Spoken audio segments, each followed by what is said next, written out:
አቶ አንዳርጋቸው ጽጌ ለሰው ልጆች መብት፣ ለእኩልነት፣ ለአንድነት፣ ለኢትዮጵያ ሉዓላዊነትና ለሰንደቅ ዓላማ ትግል የጀመሩት አሁን አይደለም። እንኳን ደህና መጡ። በደንበር ኢትዮጵያኖች ወንድሞችና እህቶች በእናቶችና በአባቶች ስም እንኳን ወደ ደንበር ኮሎራዶ በሰላም መጡ። እስኪ አንድ ጊዜ ሞቅ እናድርጋቸው።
የተሰማን ደስታ መግለጽ ያቅተኛል። እንኳን ደህና መጡ። አመሰግናለሁ። ፕሮግራማችንን አሁን እንጀምራለን። እስካሁን በትዕግስት ስለጠበቃችሁ እናመሰግናለን። እንግዲህ የምሳ ግብዣ አሁን ይጀመራል። አቶ አንዳርጋቸው ጽጌንና እንግዶች በዚህ በቀኝ የምታዩትን ተከትለን ወደ ምግብ እንጓዛለን። ከዚህ አካባቢ አምሳሉ እሺ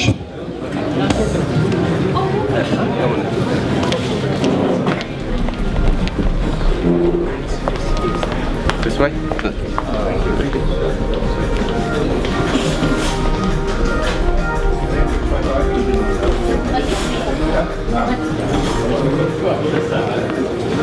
Mr. Crow, let me get 1 second.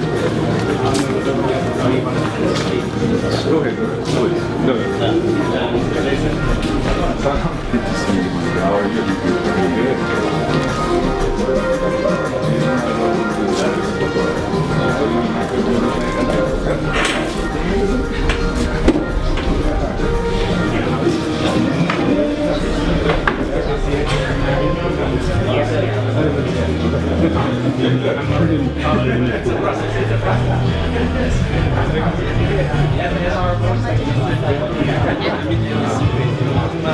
That's spicy. Really good. Really? Okay. All right. I got like a spicy too. Keeps me on my toes. Here we go.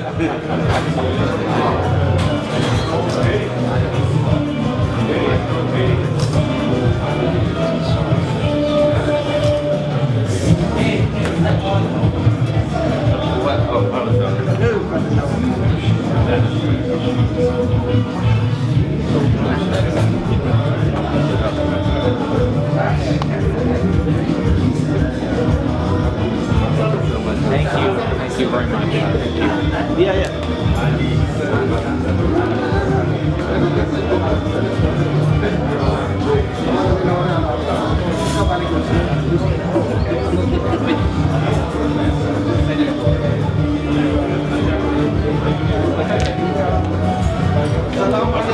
Well deserved, man. Gongra.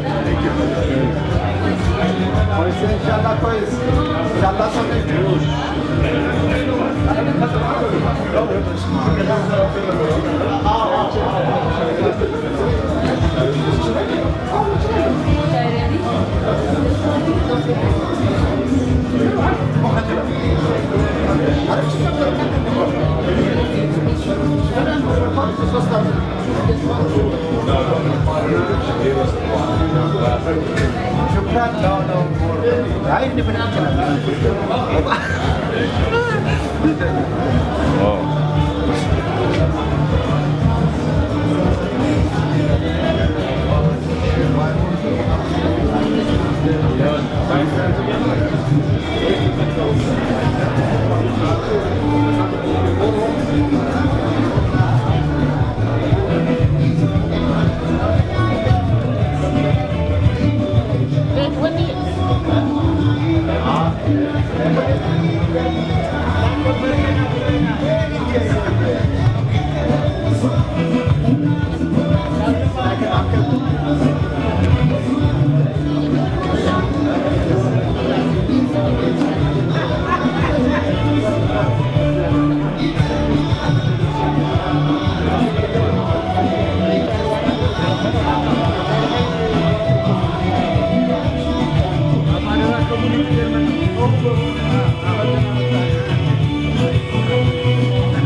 girl in my class went to the Queen and it just made me remember the only people I could actually get to help her. So I want to let her do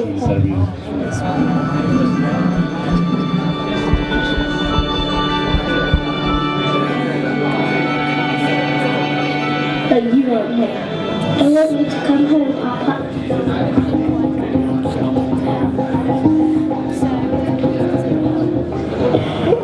Just want you to come home.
ግን ልማዘናችሁ የዝችንም ጨቅላ እንባዋን መልሱ።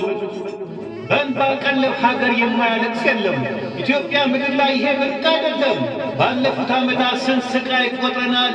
እናት ደም ስታለቅስ የዓይን ምስክር ነን፣ አብረን አንብተናል።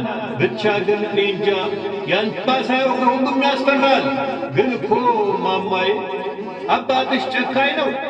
ካንቺ በላይ ሀገር እንዴት ነው የሚወደው? ሲያከር ነው እንጂ ስልጣን ተገናጎ ሀገር ቢበዘብዝ ጥፋቱ ምንድን ነው? ይሄ ርካሽ ጥበብ ለአንድዬ ለአባትሽ እንዴት ተሰወረው? ጓደኞቹ ዛሬ ዶላር ላይ ተኝተው በውስጪ ሲዋኙ ስልጣን ወርውሮ ለሀገሩ ክብር ጨከነ መናኙ።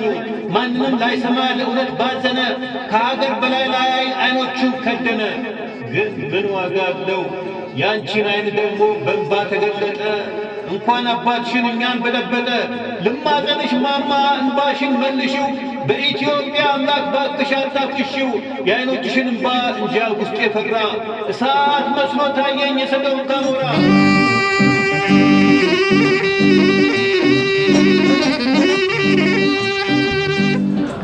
እሺ የመጀመሪያ እንግዳችን የኤርትራን ኮሚኒቲ ኢን ኮሎራዶ ሚስተር ወልደ ሚካኤል ባህታ አቶ ወልደ ሚካኤል ባህታን ወደ መድረክ ጋብዛለሁ። እባካችሁ በጭብጨባ አግዙ።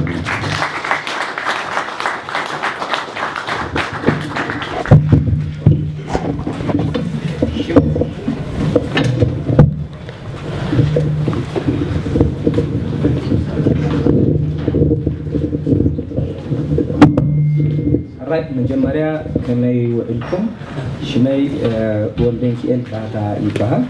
ካብ ሃገራዊ ሽማግሌ ኤርትራውያን ኣብ ዴንቨር ኮሎራዶ ማለት እዩ። ስምዓ ኣለኹ ደ ስለዚ መጀመሪያ ክብሎ ዝደሊ ንኣቶ አንዳርጋቸው ጽጌ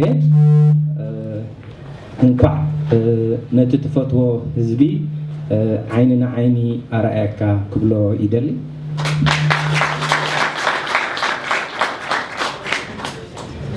አቶ አንዳርጋቸው ጽጌ ንክልቲኤን ህዝብታት ወይ ከዓ ንህዝቢ ኤርትራን ንህዝቢ ኢትዮጵያን ኣብ ሓደ ሰላም ንኽኣቱ ብዘለዎ ዓቕሚ ስለ ዝፀዓረ ከመስግኖ ይፈቱ። ካልእ ብተወሳኺ ክብሎ ዝደሊ ንህዝቢ ኢትዮጵያ ናጽነትን ክብረትን ከም ዝረክብ ብሓቂ ብሓይሊ ስለ ዝፀዓረን ስለ ዝሰርሐን ከምኡ እውን ንህዝቢ ኤርትራን ንመንግስቲ ኤርትራን እቲ ሓቀኛ ታሪክ ከመይ ከም ምዃኑ ርክብ ናይ ህዝቢ ኢትዮጵያ ኣብ መንግስትን ህዝብን ዘለዎ ኣረኣያ ነዚ ንክገልፅን ነቲ ህዝቢ ኣርኣያ ኮይኑ ንክሰርሕን ስለ ዝበቕዐ ብልቢ ከመስግኖን ከድንቆን ይፈቱ። ኣብ ካልኣይ ክብሎ ዝደሊ ህዝቢ ኢትዮጵያ ዕድለኛ ኮይኑ ኣይፀንሐን። ኣብ ዝሓለፈ ዘበን ዝነበሩ መራሕቱ እቲ ትክክለኛ ታሪክ ናቱ ናይቲ ህዝቢ ኢትዮጵያን ታሪክ ናይ ከባቢኡ ዘሎ ህዝብታት ህዝቢ ኤርትራ፣ ህዝቢ ኢትዮጵያ፣ ሱዳን፣ ኬንያ፣ ጅቡቲ፣ ሶማልያ ብትክክለኛ በቲ ናይ ሓቂ ገፁ ስለ ዘይንገሮ ዝነበረ ብጉቡይ ኣረዳድኣ ይርዳእ ስለ ዝፀንሐ ሕጂ ግን ህዝቢ ኢትዮጵያ ዕድለኛ ኮይኑ ከም በዓል ኣቶ አንዳርጋቸው ጽጌ ዝመሰሉ መራሕቲ ረኺቡ። ስለዚ ዕድለኛ ዝኾነሉ ዘበን መፅኡ ክንብል ንኽእል ማለት እዩ። ምክንያቱ ኣነ ከም ዝፈልጦ አንዳርጋቸው ማለት ሓደ ገይርዎም ማለት እዩ ብትግርኛ ክርድዮ ከለና። ስለዚ ህዝቢ ኢትዮጵያ ኣብዚ ሕጂ ግዜ ነቲ ዝመረረ ጉጉይ ኣካይዳ ክትርእዩን ክትሓልፉን ፀኒሕኩም። ሕጂ ግን ዕድለኛታት ኮንኩም ነዞም መራሕቲ እዚኦም ስለ ዝረኸብኩም እንኳዕ ኣብኡ ብቅዓኩም ክብል ደሊ። ኣብ መጨረሻ ክብሎ ዝደሊ ኣብዚ ንሕና ከም ኤርትራውያን ምስ ናይ ኣባላት ጉንበት 7 ብሓባር ኮይና ክንሰርሕ ፀኒሕና ኢና። ሕጂ ድማኒ ንኣቶ አንዳርጋቸው ኣብ ቅድሚኦም ክሕብሮም ዝደሊ ቃል ይኣትወሎም። ቀደም ምስ ጉንበት 7 ክንሰርሕ ፀኒሕና፣ ሕጂ ከዓኒ ምስ ኩሉ ናይ ኢትዮጵያ ኮሚኒቲ ኣብዚ ዴንቨር ኮሎራዶ ዘሎ حبيرنا خنسرحن كنسعرن كم مخانا قال كأتولم يدلي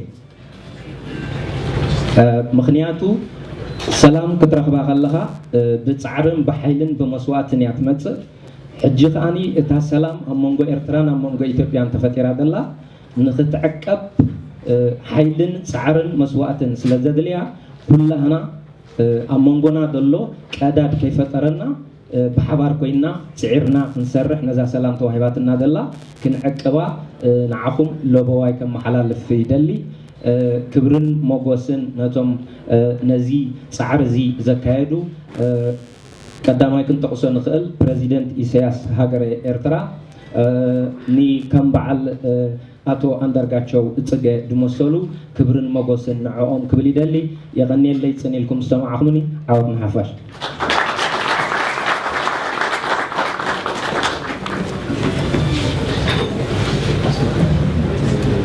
ለአቶ ወልደ ሚካኤል ባህታ አመሰግናለሁ። ታንኪዩ አመጋለች ዘዋን ጊዜ በእውነቱ በአሁኑ ጊዜ የተጀመረው የኢትዮጵያና የኤርትራ ከድሮውንም ወንድማማቾች እህቶቻችን በአዲስ የተጀመረው ጅምር ደስ ያሰኘናል። የእናንተ እዚህ መገኘት በጣም ደስ ብሎናል። አሁን በሁለተኛ ጊዜ ብጋብዘው እዛው አካባቢ ናሽናል ካውንስል ኦፍ ኤሪትሪያን ኮሚኒቲ ሚስተር አብርሃም እንድሪያስ አቶ አብርሃም እንድሪያስ ወደ መድረኩ እንድትጋብዙልን።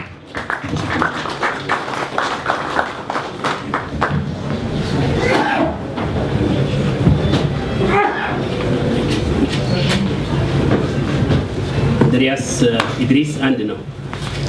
My name is Ibrahim Idris.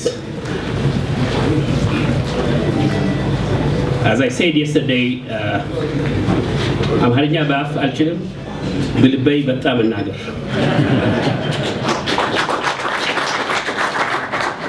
It's a beautiful language, but unfortunately, when I was 5 years old, that was in 1958.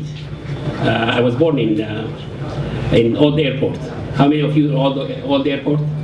Anybody? So we are friends, I guess. So in the age of 5 years old, because of political reasons, in 1958, my father sent me to Sudan and Egypt. That's why I lost my beautiful Amharic. And my mother, she's Mens. Mens, they are very critical when you speak Amharic. When I came back to Addis Ababa, and my mother and the whole family, they were expecting me, like my young brother Suleiman, who speaks Amharic fluently, that I will speak Amharic. So I said, Amharic Libbay Nagar Baf Al-Chilim. So that was my excuse, and they loved me for that.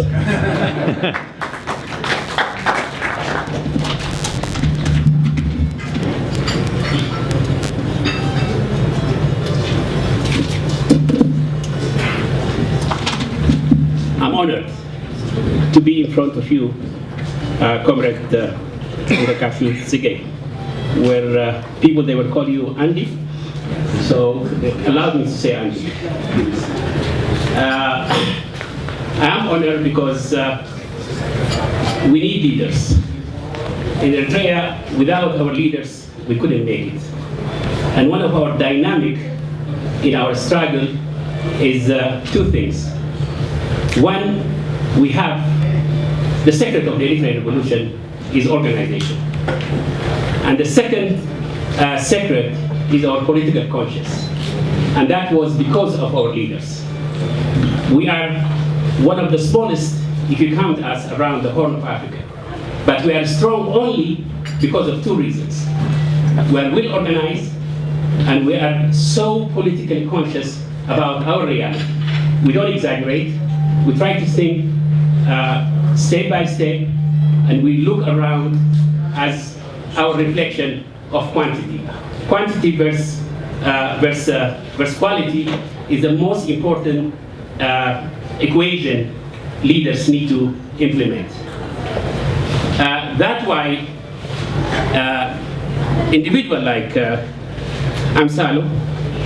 Hamsalu is one person. He's so conscious to make us united, organized with the Eritrean and Ethiopian community. And if you ask me why, because politically he was that much conscious about the reality and dynamic of Eritrea and Ethiopia. This person, we should really give him a pat, as you say, as you did. And I discovered that he knows Eritrea better than me. Yes, recently he used to go every time and then to Eritrea to join Gombot Sabat, and that is the secret of the leadership. So between their leaders, between their cadres, we can see now we are coming together to talk to each other, to think together, and to think forward, not backward.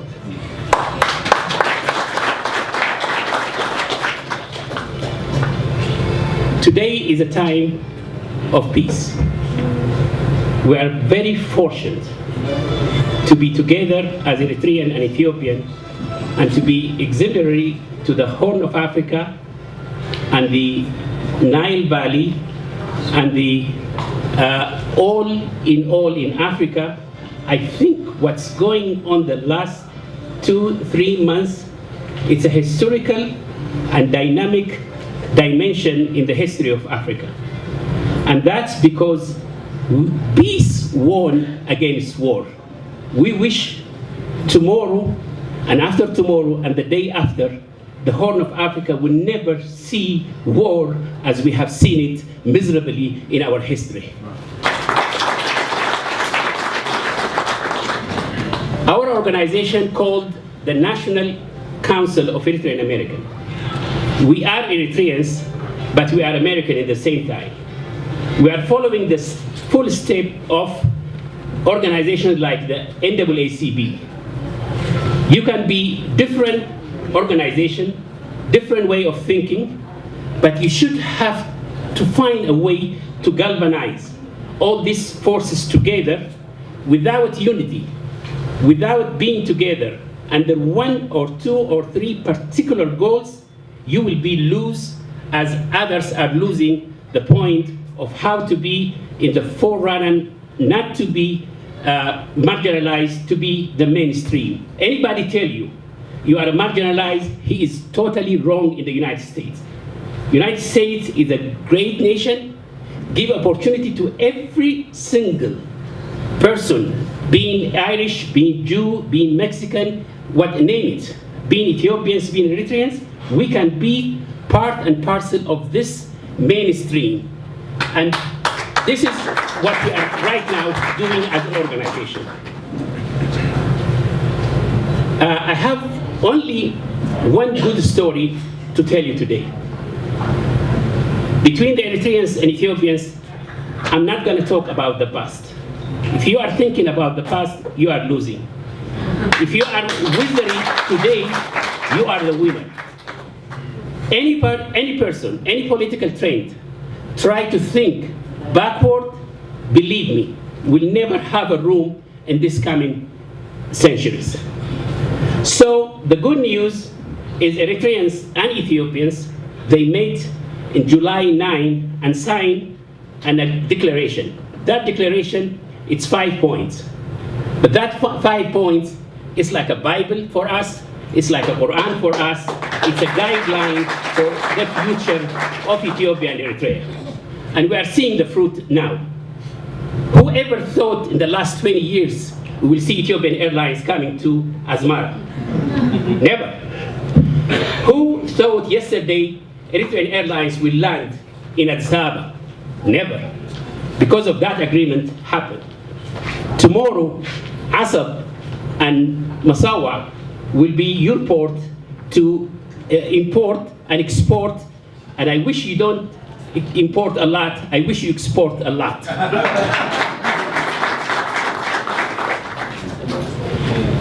We have to be serious about what's going on in the region. We are for peace. The peace agreement of Algeria, it's one of a golden opportunity we have, and we have to maintain it, and we have to believe that people like Andy, Dr. Abiy, and others, they will be part of this, solving this dilemma of the border issue. The border issue, it's a very minor issue. But if you are politically are not correct, you can twist it to the disadvantage of that country. We don't want to see Eritrea and Ethiopia to be integrated only. No, our dream is big. We have to see Sudan, South Sudan, Kenya, Somalia, Djibouti, and Eritrea working together. What makes us different than the Europeans? The EU. The EU now, it's many countries, and people even speaking one language in two countries, like we are doing in Eritrea and Ethiopia. And like Eritrea, you speak Tigray in Sudan. You speak Tigrinya in Ethiopia. You speak Afar in Djibouti and Eritrea and Ethiopia. If you speak Saho in Eritrea, you speak Saho in Ethiopia. So why we cannot think beyond Ethiopia and Eritrea and we think big like the Europeans are doing? Are they different than us? Definitely no. We are having the chance to learn better than any nations in the world because we have suffered a lot across this history. And I think because of his leadership, we will see these things happen. Finally, I have a gift to give to him, to Andy, and those two gifts have a meaning in our struggle. And I want you to think about it very deep. One of it is, what is it? It's a camel.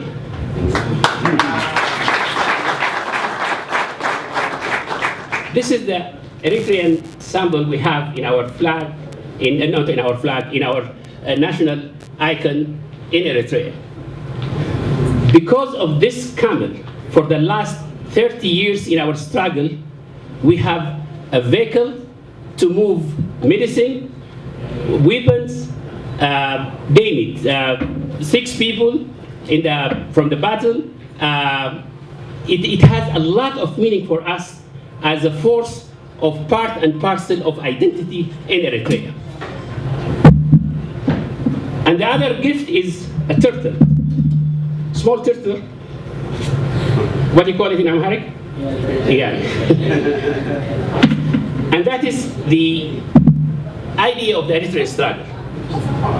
We walk like a turtle and we think like a camel, and that's why we make it different against the American troops when they were supporting Ethiopia and the Russians.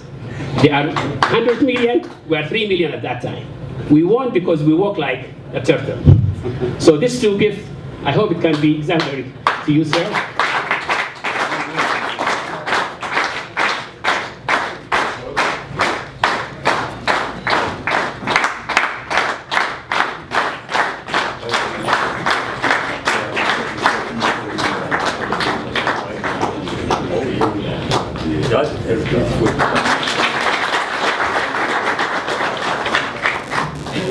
Last and last, please, let's organize each other, let's meet, let's talk to each other, let's listen to your experience, let's give us a chance to give you your experience, because tomorrow is ours, and the whole Africa now, if you walk around the media outlet, everybody is waiting what will come out of Eritrea and Ethiopia. And you are the future to implement that fact. Thank you very much.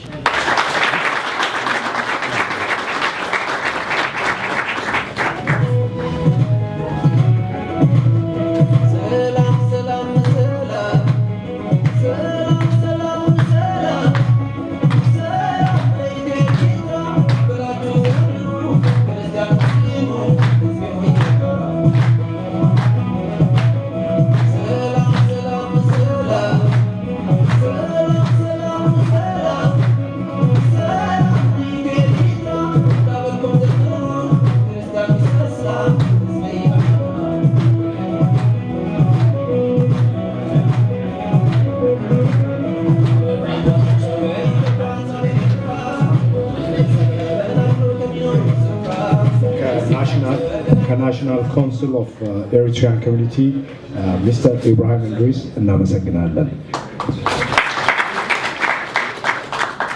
አንዲት ነገር ልናገር።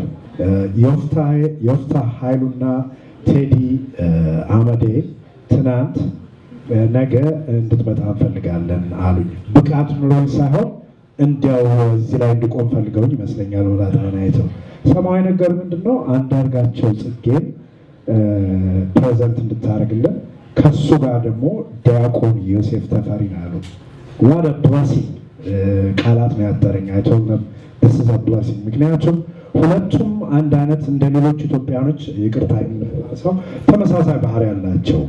ዲያቆን ዮሴፍ የኤችአር 128 በፍሮንት ነው እንደምታውቁት በአባይ ሚዲያ በእሳት በዚች ሎካል ኢትዮ ሰላም ሬዲዮ ባይደወይ የኢትዮ ሰላም ሬዲዮ አዘጋጅ ነኝ። ለማታውቁኝ ብዙ ትግል አድርጎ ገልጾ ምን ማለት እንደሆነ ኤችአር 128 ለምን ፋይት እንደምናደርግ በእውነቱ በዛ በኢትዮጵያን ሲቪክ ካውንስል መሪ ሆኖ ያገለገለን ዲያቆን ዮሴፍ ነው። አንድ ሪኮግናይዝ እንድታደርጉልኝ እና በዛውን አጋጣሚ ዲያቆን ዮሴፍ ወደ መድረክ ጋብዛለሁ። ስሞክ ያለች ይቻላል።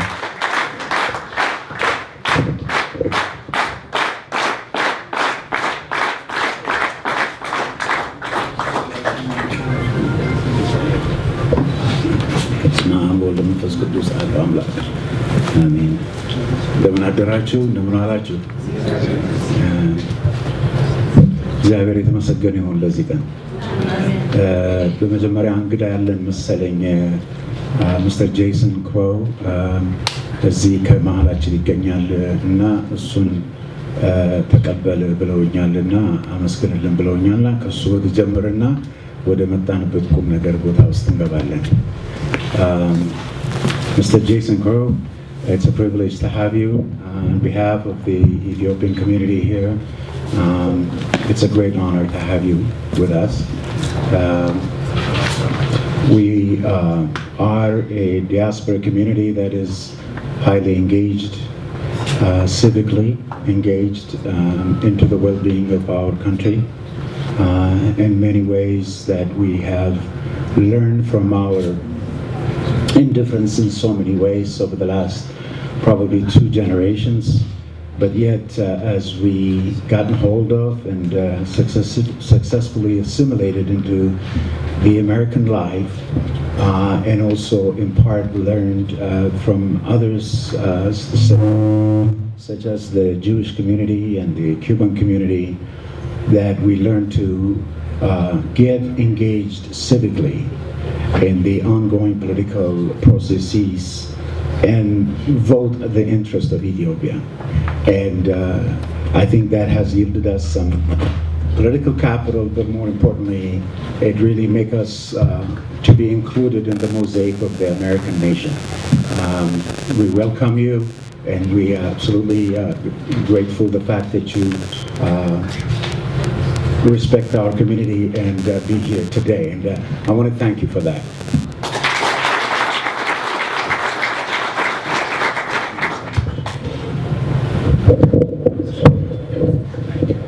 መቼም የዛሬው ቀን ፍጹም የተለየ ቀን ነው። ፈጣሪ አምላካችንን ከየት ጀምረን የት ድረስ እንደምናመሰግነው ለሱ ያለንን እምነታችንን መታመናችንን የምናስመሰክርበት እንኳን ሃይማኖት ኖሮን በምናውቀው በአመንበት በተቀበልነው ሃይማኖት ውስጥ ያለን ሰዎች ይቅርና እምነት ያልኖረን ያለ እምነት የኖርን እንኳን እግዚአብሔር በአገራችን ላይ ባደረገው ተአምር በሰራው ስራ ባጎናጸፈን ጸጋ እንኳን ሃይማኖት ያለውን ሃይማኖተኛ እንዲሆን የሚያደርግ በመሆኑ እግዚአብሔር የተመሰገነ ይሁን። ሁሉ ነገር ይሄ በአንድ ሰው የተሰራ አይደለም። የብዙ ሰዎች ሰማዕታትነትን ያደረገ ነው። ያም እግዚአብሔር የእነሱን ሰማዕታትነት የተቀበለ አምላክ ያፈሰሱት ደም፣ የከሰከሱት አጥንት፣ ያረገፉት ስጋ ነፍስ ሳይቀር ዋጋ እንዲሆን ወደ ሰማይ አድርጎ መልሱ የኢትዮጵያ ነፃነት ሆኖ ስለመጣልን ነው ዛሬ እንዲህ አይነቱን ከፍተኛ ወግ ማድረግ ለማየት ያበቃንና ይሄንን በምንበት ጊዜ በእውነት በመካከላችን ያለው ትልቁ ጀግና አንዳርጋቸው ጽጌ በሁለት ሶስት ነገር እኔ እንዲታሰብ እፈልጋለሁ።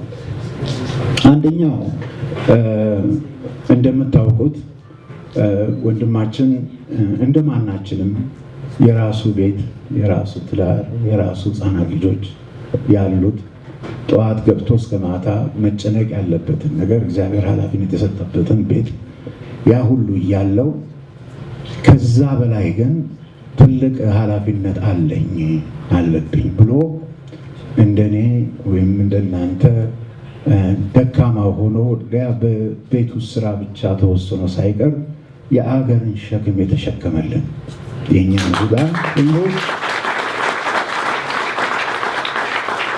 እስከ ሞት ጫፍ ድረስ የጸናልን ወንድማችን፣ መሪያችን፣ አጋራችን፣ አርበኛችን አንዳርጋቸው ጽጌ ነው። ለዚህ ደግሞ ይህንን ጽናት ለሰጠው ላበረታው ኃይል ላደረገው ለጌታችን ለመድኃኒታችን ኢየሱስ ክርስቶስ ዛሬም ነገም ለዘላለም ምስጋና ይድረሰው። እሱን አሳልፈው የሰጡ ዛሬ ኃያላን ነን ብሎ በኃያልነታቸው ኮርተው የነበሩ ታያችሁ። በኢትዮጵያ ላይ በሀገራችን ላይ ታላቅ የቀደመ ቃል ኪዳን ያላት ሀገር ናት። እንዳሁኑ እንደኛ በኃጢአታችን ብቻ ኢትዮጵያ ማትፈረጅ ሀገር ናት። ከቀደሙ አባቶቻችን ከበቁ ከጻድቃን ከሚባሉ ከዘጉ ከእግዚአብሔር ጋር ብቻ በህሊናም በስጋም የሚውሉ የሚያድሩ አባቶች ከአንዱ ጋር ቃል ኪዳን አለው። ልክ የእስራኤል ሕዝብ ከአብርሃም ጋር ያደረገው ቃል ኪዳን እስከ ዛሬ ድረስ ያጸናቸው እንደሆነ ሁሉ ኢትዮጵያም የራሱ አብርሃም አላት። ይኸውላችሁ የነካት ሁሉ መቅኖ የለውም። የነካት ሁሉ እኛ ፈጣሪያችንን ልናስቀይመው እንችላለን። እርስ በርሳችን ስንጣላ፣ አንዱ በሌላው ላይ ሲነሳ፣ ግፍ የማታውቀውን ሀገር ግፈኛ የሆነ መሪ አስቀምጠን ህዝባችንን ሰቆቃ ላይ ስንጥል ያ እግዚአብሔርን ያሳዝነዋል። ግን ከሱ ቃል ኪዳን ምድር ከዛች አፈር ጋር ከውጭ ሆኖ እጁን የሚያስገባት ሀገር ማንኛውም ሀገር መቅኖ የለውም። ቱርክን ብትወስዱ ኢትዮጵያን ከነካ በኋላ የቱርክ ዓለም ኤምፓየር የሚባለው ፍጻሜ ያገኘ። ግብፅ ብትሏት 19 ጊዜ በኢትዮጵያ እጅ ላይ እንድትወድቅ ያደረጋት ናት።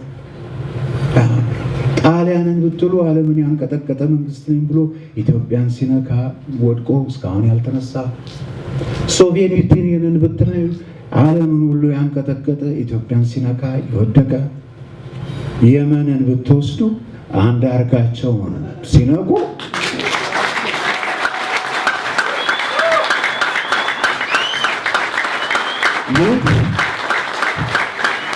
በእግዚአብሔር እንሰጡት ከቃል ኪዳኗ ጋር ያቺ ጽናት ነች ለአንተ ያድራ። እነሱ ሲወድቁ አንተን ያስነሳች፣ አንተ ስትነሳ የኢትዮጵያም ትንሣኤ ምስክር ይሆንክላት። ይሄ ነው ምክንያቱ። እንግዲህ እዚህ ላይ ያላበቃ አንዳርጋቸው ጽጌ ለኢትዮጵያ የሚሰዋ በግ ሆኖ በረሃ ሲገባ በሩቅ ያሰበለት እግዚአብሔር ለኛ ለራሳችን በስጋችን በደማችን በቆዳችን መለየት ማንችል ኢትዮጵያኖች ኤርትራኖች ተመልሰን በፍቅር እንድንገናኝ መንገዱን የሚከፍት የሚጠርግ ድልድዩን የሚከፍት ሰው አንዳርጋቸው ጽጌ ነው። ለዚህ ነው ዛሬዋን ደስታ ያየነው። ይኸውላችሁ እስር ቤትም ወድቆ ያልቀረው ቢያሰቃዩት ምን ቢያደርጉት መርዝ ቢወጉት እግዚአብሔር የዛን ያዘዘ ለነሱ አለን ብለዋል። የሞትን ኃይል ይዘን ብልቃጥ አምጥተናል ብለው እግዚአብሔር ግን የሞትን ኃይል እንዲነሳ ያደረገለት ምክንያት ኢትዮጵያና ኤርትራዊ አንድ ህዝብ፣ አንድ ወንድም ከወንድም እህት ከእህት የማይለይ ህዝብ እንደሆነ አንተን ከሞት አትርፌ እነዚህን ሁለት ህዝብ አንድ አድርጋለሁ ስላለ ነው። እግዚአብሔር ይስጥህ። እግዚአብሔር ለዚህ ያደረገ ትልቅ ወገን ያደረገው። እንግዲህ እኛ አሁን በደስታ ሞተናል፣ ብስራት ሆኗል። አሁን ማድረግ ያለብን የዚህ ብስራት የዚህ የፍቅር ገበታ ቀርቦ እዛ ፍቅር ገበታ ላይ ያልቀረቡ የኛው ወገን የሆኑትን እናስባቸው። ማናችሁ እናንተ ያልተደመራችሁ? ማናችሁ ያልመጣችሁ? ከዚህ የፍቅር ገበታ ከእግዚአብሔር ገበታ ላይ ያችም ኢትዮጵያ ናት። አዎ ኢትዮጵያ መታወቂያችን፣ መፈጠሪያችን፣ ማደቢያችን፣ ነፃነታችን፣ መታረቂያችንም ናት። መጨረሻ ላይ እዛ ውስጥ ያልገባችሁ እባካችሁ ነው። አንደኛ እኛ ስናዝን፣ እኛ ስናለቅስ ተደስታችሁ የነበራችሁ ጥቂቶች አሁን ብዙሃን ሲደሰቱ በስርዓት ሲያደርጉ የምታዝኑ ካላችሁ ልቦና ይስጣችሁ፣ ከእግዚአብሔር ታረቁ። ምክንያቱም ውጭ ከሆናችሁ በኋላ ኢትዮጵያን ብትነኳት እንደ የመን ነው የምትሆኑት። እናንተስ እንደዚህ ናችሁ ተብላችሁ የምትገመቱ ካላችሁ ለመሆኑ እናንተ የኢትዮጵያ የባህር ልጆች አላችሁ? የመጀመሪያው ልጆች አይደላችሁ? ያንን ጸጋ ለሌላ እንዳትሰጡ። ኢትዮጵያ አትከፈልም፣ አትለወጥም፣ ታድጋለች እንጂ ትልቅ ትሆናለች እንጂ። ወንድሜ ሲናገር ያው እንግዲህ ወደቡ ሁሉ የእናንተ ነው አለ። ከዛሬ ጀምሮ ቀይ ባህር የለንም፣ እኛ የፍቅር ባህር ብቻ ነው ያለን። ለዛ ተካፈሉ፣ ተደምሩ በዛ ላይ እና ብዙ አላበዛባችሁም። እኔን ለመስማት አይደለም የመጣችሁት። በእውነት አቶ አንዳርጋቸው ጽጌ ላንተ ያለኝ አክብሮት፣ ላንተ ያለኝ ጸሎት፣ ላንተ ያለኝ ክብር፣ ምክንያቱም የኔም ክብር የነሱም ክብር ነው፣ የሁላችን ክብር ነው።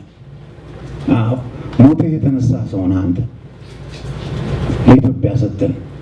እንዲህ ነው ፍቅር ለሀገር፣ እንዲህ ነው ፍቅር ለህዝብ፣ እንዲህ ነው ፍቅር ለማታውቀው ላላየኸው ይበልጥብኛል ብለህ ልጆችን ስመህ ከቤት የወጣ እውነተኛ ጀግና እና እንኳን ያ ኃያል አምላክ እሳት ከያዙ ሰዎች የእሳቱን ኃይል ያጠፋልህ፣ ከአንበሶች መሃል ጥለውህ የአንበሶችን አፍ ያዘጋልህ አምላክ የተመሰገነ ይሁን። ያ አምላክ በዚህች ክፉ 27 ዓመት ሙሉ በነበርንበት ሰቆቃ ውስጥ ያልተለየን አምላክ አሁን ሀገርን ለመገንባት አይደለም ሀገርን ለመክፈል ሆኖ የመጣ ቅጣት አፓርታይድ ምንድነው? ግን ይሄ አፓርታይድ የሚሉት ነገር ምንድነው? ከ27 ዓመት ጉዳይ ጋር ያለው ግንኙነት ምንድነው? ሳውዝ አፍሪካ ኔልሰን ማንዴላ ለ27 ዓመት ሙሉ አስሮ ገርፎ ቀጥቅጦ አውጥቶ ሳውዝ አፍሪካ ስትወድቅ አፓርታይድ፣ ሳውዝ አፍሪካ ከሞት ስትነሳ አፓርታይድ ወደቀ። የኢትዮጵያ አፓርታይድ ደግሞ 27 ዓመት ሙሉ ሲያስለቅስን ኖሮ አንዳርጋቸው ጽጌንና እሱን የመሰሉ ጀግኖችን አፍኖ ጠዋትና ማታ ሲቀጠቅጥ ቆይቶ በ27 ዓመቱ ደግሞ እሱ ሲሞት የኢትዮጵያ ትንሣኤ ሲነሳ ጉዳዩ ምንድነው? አፓርታይድ እና 27 ዓመት ምንድነው? እና ይህን ሁሉ ያሳለፈልን አምላክ አልፋና ኦሜጋ ነው። ዘላለማዊ ሺህ ዓመት በፊት የነገሰ እልፍ አላፍ እስከ ቀናት ከመቆጠራቸው በፊት የነበረ አምላክ አሁንም ያለ ወደፊትም የሚኖር ኢትዮጵያ የሱን ተመልሳ ስትመጣ በምድር ላይ የሚጠብቃት ስለሆነ የሱ ልጆች የሱ ትሩፋቶች እንደሆነ እግዚአብሔር ይርዳን። ጀግናችሁን የኢትዮጵያን ሰማዕታት አንዳርጋቸው ጽጌን ልጋብዝላችሁ። ኢትዮጵያ ለዘላለም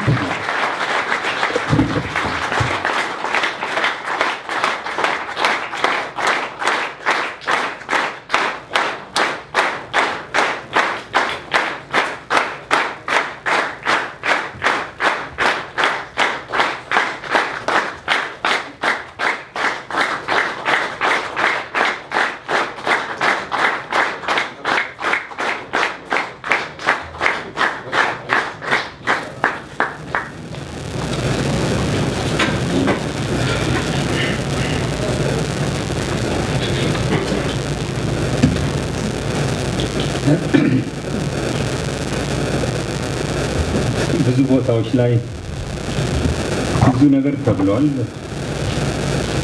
በጣም የሚገርሙ ነገሮች። ነገር ግን እዚህ ዲያቆን ዳንኤል የተናገረውን አይነት ንግግር ሰምቼ አላውቅም። በጣም እጅግ የሚገርም ነው። በጣም የተለየ ነው። ድንቅና ውብ ንግግር ነው። እኔ እውነት ለመናገር እንደምታስቡት አይነት ጀግና አይደለም። መደረግ አለበት ብዬ መደረግ ያለበትን ነገር ለማድረግ ወደ ወጣና ስወርድ የሆነ ነገር እንግዲህ ዲያቆን ዳንኤል በብዙ መንገድ ተርጉሞታል ያለው። እኔ ግን እንደዛ አይነት ትርጉም ያልሰጠሁት አንድ ቀን አንድ ነገር ሆነ። እናንተም በዓለም ዙሪያ ደከማችሁ፣ በየቤቱ አለቀሳችሁ። እኔ እንዲህ አይነት ነገር ይመጣል ብዬ አላሰብኩም። በተፈታው ማግስቱ እናት የተቀበረችበት ሚካኤል የሚባል ቤተክርስቲያን ሄጄ ነበረ፣ ሻማላባራ። እዛ ቤተክርስቲያኑን የሚያስተዳድሩት ሰውዬ ቄስ ሲነግሩኝ አንተ አታውቅም እንጂ ኃይለሥላሴ የሚለውን የክርስትና ስምህን አስይዘን በኢትዮጵያ ቤተክርስቲያን በሙሉ ጸሎት አድርሰናል፣ እንዲደርስ አድርገናል አሉ። እና ይሁን ሁሉ አላውቅም። በየብርድና ቁርስ ሳይባል በረዶ ዝናብ እየወረደ በዓለም ዙሪያ እናንተ እንደምትጮሁም አላውቅም ነበር። ገምታለሁ፣ ግን ከገመትኩት በላይ ጨዋችሁ። በሌላም የተደረገውን እንቅስቃሴያቸው ያለው መጀመሪያ ጀምረው በምስጋና ነው። I hope somebody is sitting there and translating for our guest. I hope somebody can do it. ከሁሉ በጣም አስቸጋሪ የሆነው ነገር ለኔ እንደተባለውም ፈታኝ የነበረው ነገር ልጆች ነገር ነው። ልጆችን ተቋጨዋላችሁ። መጥፎ ዕድሜ ላይ ነው የነበሩት። ወትንንሽ አይደሉም ወይ ደግሞ ቲኔጀሮች አይደሉም። ቲኔጀሮች ታውቃላችሁ፣ በተለይ በፈረንጅ ሀገር የመኝታ ቤት በራችን እንኳን አትድረሱ ነው የሚሉት ወላጆችን። እንደሱ ሆኖ ቢሆን ብዙም አያሳስበኝም ነበር። ወይ ትንንሾች ደግሞ ቢሆኑ አያስታውሱኝም ነበር።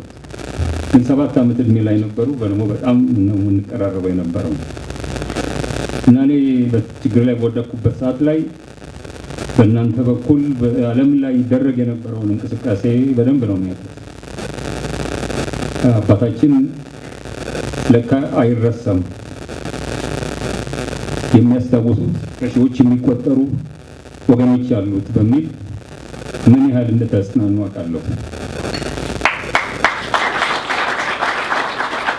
ስለዚህም ለሕፃናት ልጆቼ ለእናታቸው ከፍተኛ የሆነ መጽናናትና ድጋፍ፣ ብርታት፣ ምርኩዝ በመሆናችሁ ከፍተኛ ምስጋናን አቀርባለሁ።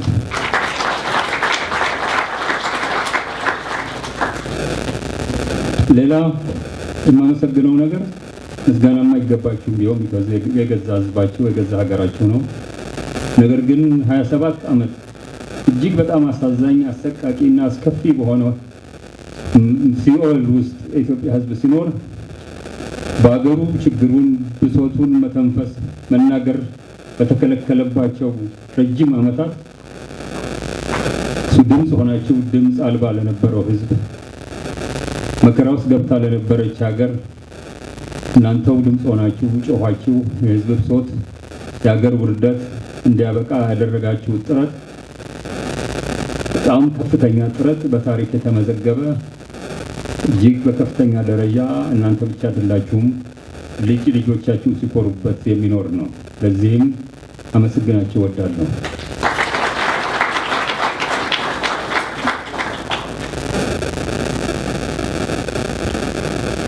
የነበረውም መዘርዘር አያስፈልግም። አሁን ያለንበት ሁኔታ የእናንተ ትግል የሌሎች ትግል መስዋዕትነት ያመጣው ነው። ነገሮች ተቀይረዋል። ነገሮች ሙሉ በሙሉ ተቀይረዋል አይደለም። ነገር ግን እጅግ ተስፋ የሚሰጥ ከነበርንበት ጨለማ ጋር ሲወዳደር ከፍተኛ ዓይን የሚያጠፋ ብርሃን የሚመስል ቀን መጥቷል። ይሄ ሁኔታ የችግሮቻችን ሁሉ መፍቻ በር ከፈተ እንጂ ችግሮቻችን አልተፈቱም።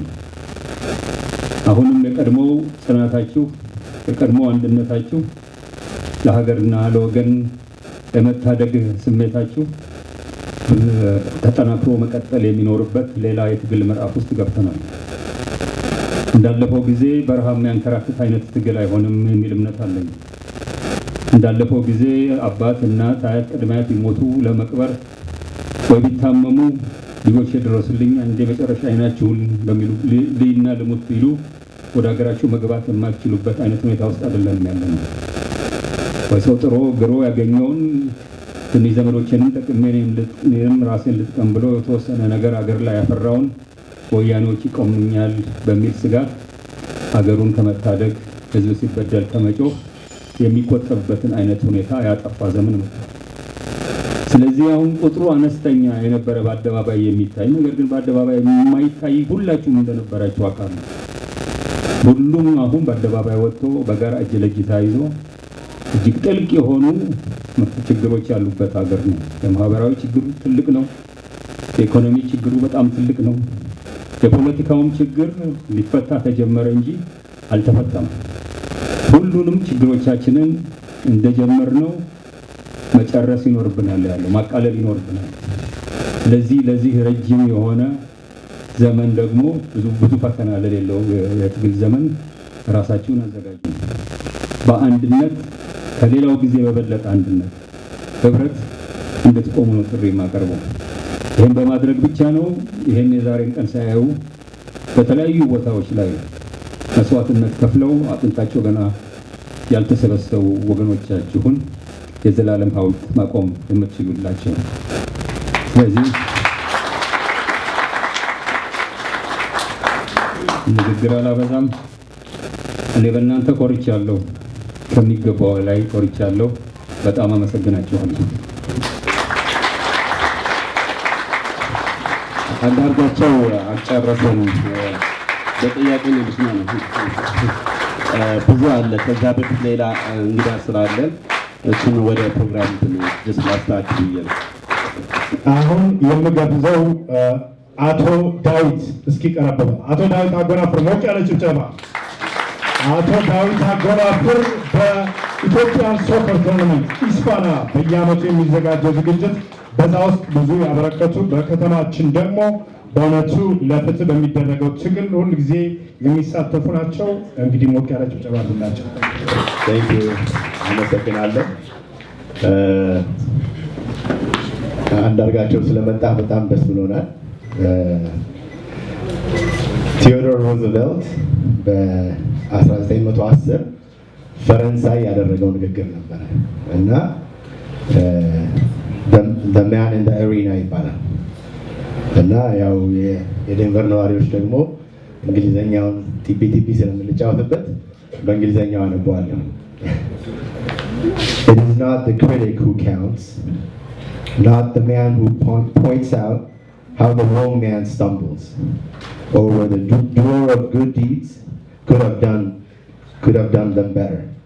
The credit belongs to the man who is actually in the arena, whose face is marred by dust and sweat and blood, who strives valiantly, who errs, who comes short again and again, because there's no effort without error and shortcoming, but does actually strive to do the deeds, who knows great enthusiasms, the great devotions, who spends himself in a worthy cause, who at best knows, in the end, the triumph of high achievement, and at worst, if he fails, at least he fails while daring greatly, so that his place shall never be with those cold and timid souls who neither know victory nor defeat.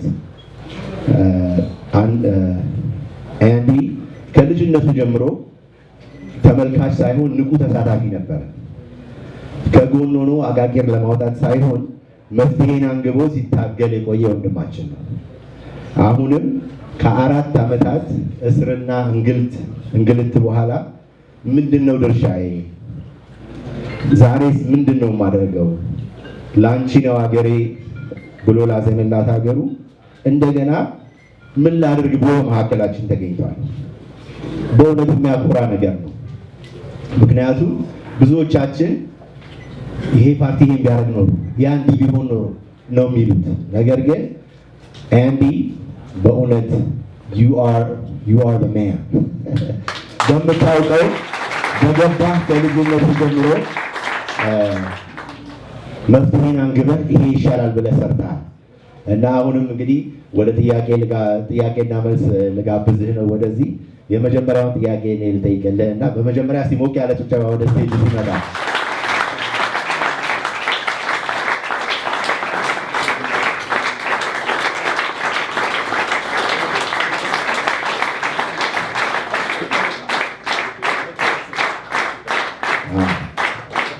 መቀመጫ እያለ ነው። መቀመጫ ያስፈልገው ጎረምሳ አይደለም። ፑሻፕ ሰርቶ ማሳየት ፈቃደኛ ነው። እንግዲህ ጥያቄ መጠየቅ የምትፈልጉ ሰዎች ያው ጋሹ ያስተናግዳል። የመጀመሪያው ጥያቄ ለብዙ ዓመት ታግለሃል እና አንዳንድ ሰዎች እንዴ አይሰለችህም እንዴ ሊሉ ይችላሉ። ወይም ደግሞ አልተሳካም ትግሉ where do you get this energy ለመቀጠል ብለው እንትን ይላሉ እና ምን ትላለህ ለእነዚህ ሰዎች? አመሰግናለሁ። በረጃ I think ለዚህ ጥያቄ መልሱ በቅርቡ ለማ መገርሳ የሰጠው መልስ ይመስለኛል። እኔ ድሮ ትንሽ የሲጋራ ሱስ ነበረኝ። እሱ ከሄደ በጣም ቆይቷል፣ ብዙ ዘመኑ። የመጠጥም የሌላም ነገር ምንም ሱስ የለኝም እና ለማ መገርሳ ነው መሰለኝ ያለው ኢትዮጵያዊነት ሱስ ነው ብለዋል። የሱ ሱስ ነው እንግዲህ እንዳላቆም የሚያደርገኝ። ሱስ ኃይለኛ ነገር መሆኑን ታውቃላችሁ አይደለም እንዴ? ሰው ማቋረጥ አይችልም። የኔ ሱስ የመጣው ከልጅነቴ ጀምሮ እኔ በጣም እድለኛ ነኝ። በቴዎድሮስ ጊዜ 12 ዓመት እድሜ የነበራቸው ቅድመ አያቴ ላይ ደርሻለሁ እና ከዛን ዘመን ጀምሮ የነበረ የልጅነት ዘፈናቸውን ሲዘፍኑ ሰምቻለሁ። ያደግኩት ከፍተኛ የሆነ ስለ ሀገር ታሪክ ብዙ ሲነገርበት በነበረ ቤት ነው። ከዛም ጋር ተያይዞ ብዙ መስዋዕትነት በተለያዩ የጦር ግንባሮች የከፈሉ አያት ቅድመ አያቶች ባሉበት ቤት ውስጥ ነው እና ብዙ ነው የሚነገረው። የኢትዮጵያን ገናናነት ተናግረው የማይጠግቡ ሰዎች የነበሩበት ቤት ነው። የተከፈለው መስዋዕትነት ደግሞ እጅግ የሚያስከፋ ነው። በዛ መንገድ ያደገ ሰው ምርጫ ያለው አይመስለኝም። ትንሽ እኛ ማወቅ በጀመርንበት ሰዓት ላይ ሀገራችን ታላቅና ገናና እንደነበረች፣ ከሁሉም አገር የምትበልጥ እንደነበረች፣ በአሁኑ ዘመን ብዙ ማንሰማውን ሌላው ቀርቶ የግብፅን ፒራሚድ የገነቡትን አርኪቴክቶች ወደ ግብጽ ልካ ግንባታ ያስተማረች ናት የሚል ነገር እየተነገረ ነው በቤታችን ያደግኩት። የሰው ልጅ መገኛ ደግሞ ሀገር በሆነችበት ሰዓት ላይ ኢትዮጵያ ዝም ብሎ የሰው ልጅ አጥንት ብቻ ሳይሆን መንፈሱም ጭምር የተገኘበት አገር ነው እየተባለ ነው ስንሰማ ይኖር ነው። ስለዚህ ከዛ ሀገር የበቀለ ሰው እንደዛ አይነት ታሪክ ካለባት ሀገር የበቀለ ሰው እንደዛ አይነት መስዋዕትነት አያት ቅድሚያቶቹ ሲከፍሉ ከመጡበት ህብረተሰብ የበቀለ ሰው ይሄን ገናናነቷን የሚመጥን ብልጽግና ይሄን ገናናነቷን የሚመጥን ለህዝቧ መብት ነፃነት ያልተጎናጸፈች ሀገር ላይ የበቀለ ወጣት ሀገር ታላቅ ገናናነቷንና ክብሯን ህዝቧን ከድህነት መውጣትና መብት መጎናጸፍ እስኪያይ ድረስ ከሱሷ የሚላቀቅ አይመስለኝም። እና አለፈውም ጊዜ ከእስር ቤት ስወጣ አንድ ጋዜጣ ነው ወይ ቢቢሲ ይመስለኛል በኋላ የጠየቀኝ በመቶ ዓመትም ቢሆን መታገል አይቀርም ብሏል ብሎ እውነቴን ነው። 100 ዓመት ሆኖ መሄድ እስከቻልኩ ነገር እስካልተቀየረ ድረስ በከዘራም ጎብጬ ቢሆን መታገል አይቆምም። እናመሰግናለን። ይሄን አስቀምጠውናል እንግዲህ። እሺ ኦኬ፣ ለዳይጀሽንም ጥሩ ነው። እንግዲህ ጥያቄ ያላችሁ ወደዛ እየሄዳችሁ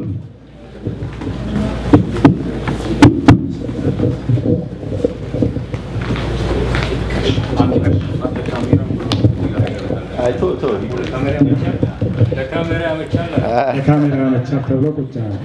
እኔ ወጣት ነኝ በቆም ይሻላል ብሎ ነበር። እንግዲህ ጥያቄ ያላችሁ ወደ ዮፍታ ጋር ትሄዳላችሁ እና ጥያቄውን ትነግራላችሁ። ከዛ ጥያቄውን አቶ አንዳርጋቸው ይመልስልናል። እንግዲህ ጥያቄ ያላችሁ ማንኛውንም ነገር ማወቅ የምንፈልግ ወይም መናገር የምንፈልግ ሰዎች አሁን ልንነሳ ጥያቄ ታንኪዩ። እሺ አንዳርጋቸው ጽጌ ፊት ሆኜ ጥያቄ ሳቀርብ ትልቅ ክብር ነው የሚሰማኝ እና ሁሉ ጊዜ ስለ አንዳርጋቸው ሲነሳ የሆነ የሚያሰቅቅ የሚረብሽ ነገር ነውና እንትን የምንለው እስቲ በዚህ በትግል ህይወትህም ሆነ በእስር ቤት ውስጥ የሚያስቅ የገጠመን ነገር ንገረን።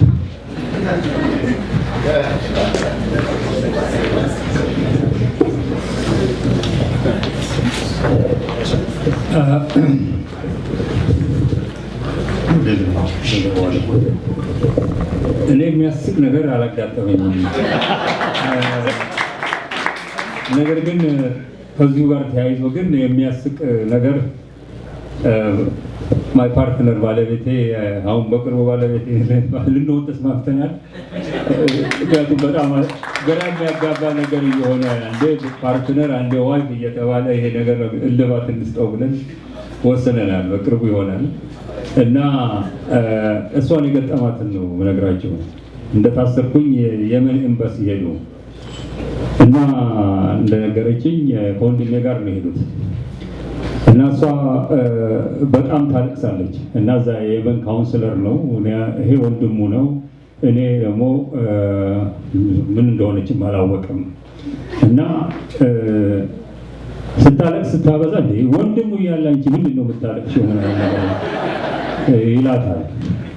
ሲላት እሱ እኮ ልጆቼ አባት ነው ምናምን ነገር እንደዚህ ብሎ ሲነግረው ዛሴ ክራይ አላለች እና እነሱ ሲነግሩ በሰውየው አባባል በቃ በጣም የሚገርም ነገር ነበረ እና ለቅሶ አቁመን ሳቅን አሉ ሁለቱም እና ይሄ ነው የሚያስቅ ነገር ያጋጥመኝ።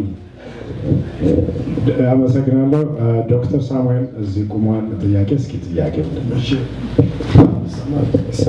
ስሜ ሳሙኤል ከተማ ይባላል።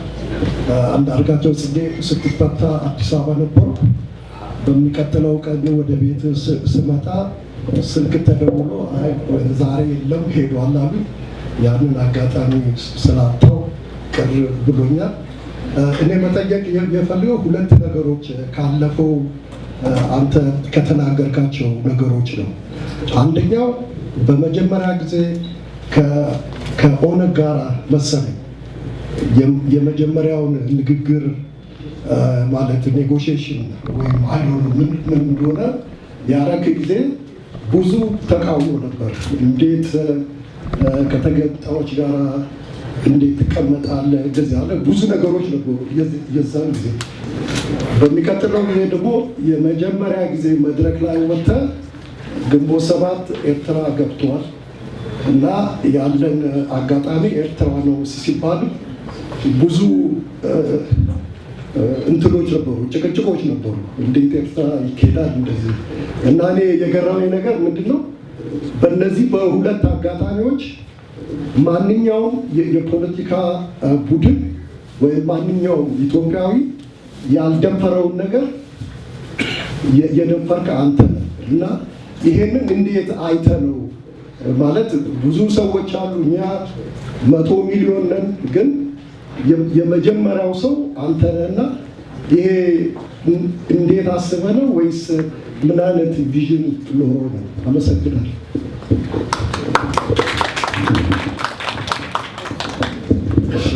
ጥያቄዎችን 2-3 ጥያቄ ተቀብለን ካለን ጊዜ አንጻር አቶ አንዳርጋቸው ሶስቱንም ወይ ሁለቱንም ለመመለስ ሞክራሉ። ጥያቄ እሺ፣ እዚህ ያለ ጥያቄ እሺ፣ አመሰግናለሁ። አንዳርጋቸው በጣም ማከብርና የምወድ ሰው ነው። በጣም አመሰግናለሁ። እኔ መጠየቅ የምፈልገው ነገር መጀመሪያ ያው በዚህ በኮሎራዶ የቢዝነስ ሰው ነኝ፣ ፖለቲከኛ አይደለሁም። ይህን ማሳሰብ ፈልጋለሁ። ግን የወገኖቼ የስጋ ዘመዶቼ ሞትና ስደት እንግልት ስለሚያሳስበኝ ላለፉት 3 ዓመታቶች በጣም በቁጭት በልህ በዚህ ባለው ለውጥ ላይ የራሴን የምለውን ነገር ተሳትፎ አድርጋለሁ እና ምንድነው እኛ የፈረሰ ባድማ ጠባቂ አይደለም። በተለይ አማሮች የመተከል የወልቃይት የጠገዴ ጠለምት ጥያቄ ሳይመለስ በምንም መልኩ መደመር የሚባል ነገር አይኖርም። ይህም እንደ ማሳሰቢያ ነው የምሰጠው ለኢትዮጵያ። ሌላው ያው ለምርጫ ይቅርታ ያው የሰው ፊት ያስፈልጋል። መጪው ምርጫ በተመለከተ በአማራ ክልል አካባቢ የምታደርጉትን እንቅስቃሴ በዘን ከተደራጀው የፖለቲካ ፓርቲዎች ጋር ምን አይነት እርቅ ነው የምታደርጉት? ምን አይነት ዝግጅት ላይ ናችሁ ለማለት ነው። አመሰግናለሁ። ሶስተኛ በነገራችን ላይ ከሙሉ ጋር የአንድ አያት ልጆች ነን። ስለዚህ ጥያቄውን እንጋራለን። እሺ ወንድም። አመሰግናለሁ። ስሜ ቴዎድሮስ ወርቅነህ ይባላል። በመጀመሪያ ይህን እድል ስላገኘሁ በጣም ደስተኛ መሆኔን መግለጽ እፈልጋለሁ። እግዚአብሔር የተመሰገነ ይሁን። በእኔ በግሌ የወያኔን ባህሪ ባጠናሁት በራሴ አኳያ አቶ አንዳርጋቸው ጽጌን በህይወት እናገኘዋለን የሚል ፈጽሞ ህልም አልነበረኝም እና በጣም እግዚአብሔር ይመስገን ለማለት ፈልጋለሁ። አይኖ ከእስር ከወጣ የተወሰኑ ጊዜያት ብቻ እንደቆየ ይገባኛል። ግን በምስራቅ አፍሪካ አካባቢ ያለው የጂኦፖለቲክስ በየጊዜው ሽፍት እያደረገ በቶሎ ተቀያሪ እንደሆነ እያየነው ነው እና በተለይ በጎረቤት ሀገሮች በጅቡቲ፣ በኤርትራ፣ በሶማሊያ፣ በደቡብ ሱዳን የተለያዩ የፓወር ያላቸው ሀገራት ካምፖችን በማቋቋም በጣም ትላልቅ ኢንቨስትመንቶችን እያደረጉ ነው እና ይሄ ደግሞ ኢትዮጵያ እንደው ጨርሳ እንደሌለች ማንም ከምንም የማይቆጥራት ደረጃ ላይ ደርሳለች እና የማማከር እንኳን እንትን አይሰጧትም፣ አጋጣሚ አይፈጠርላትም። ይሄ ሁሉ ነገር ሲከሰትና በተለይ አሁን ቻይና፣ አሜሪካን ጨምሮ ፈረንሳይ፣ ሌሎችም እነ ኢራን እዛ አካባቢ ላይ በጣም ከፍተኛ ኢንተረስት ዴቨሎፕ እያደረጉ ነው እና የኢትዮጵያን ሕልውና ወደፊት ያለውን የኢትዮጵያን ሕልውና ከመፈታተን አንጻር ምን ያህል አስቸጋሪ ያደርገዋል ብለው ያስባሉ? አመሰግናለሁ። አመሰግናለሁ። ቴድሮስ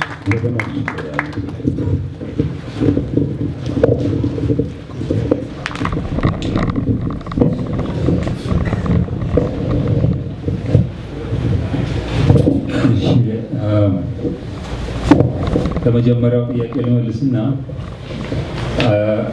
የኦገነግንም ጋር መነጋገር ቁጭ ብሎ መወያየት ግንባር አንድ ጋር እንፍጠር የሚል አይነት እርምጃዎች ለመውሰድ ብዙ ሰው በሚቃወምበት ሰዓት ላይ እንዴት ደፈርክ ነው። ሌላው ደግሞ ኤርትራን ጉዳይ እንዲሁ በርካታ የሆነ ተቃውሞ በነበረበት ጊዜ እንዴት ደፈርክ ነው የሚለው ጥያቄው። በኦነግ በኩል ያለው ነገር ሁልጊዜም ግልጽ ነው።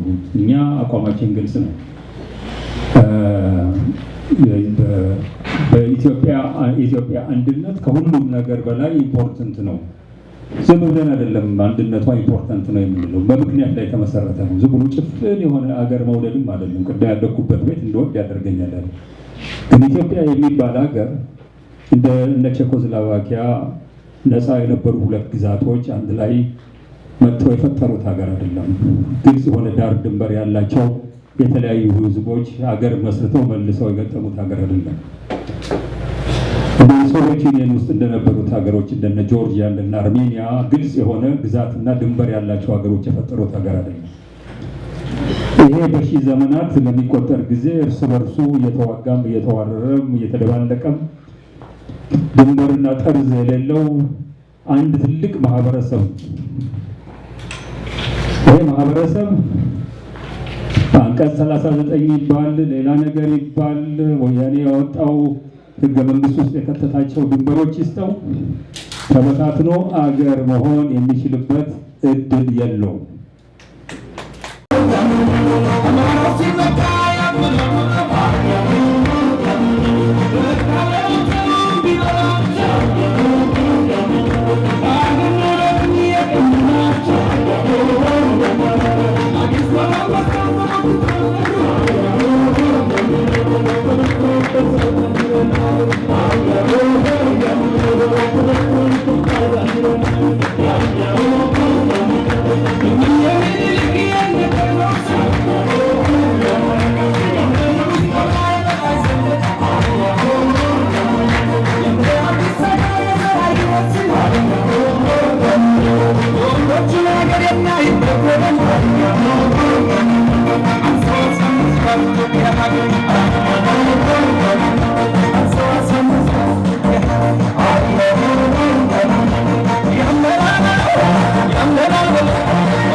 አመሰግናለሁ። 27 ዓመት ታመን አሁን ጮራሌ ብቅ እያለ ነው። እግዚአብሔር ይመስገን። እዛ አካባቢ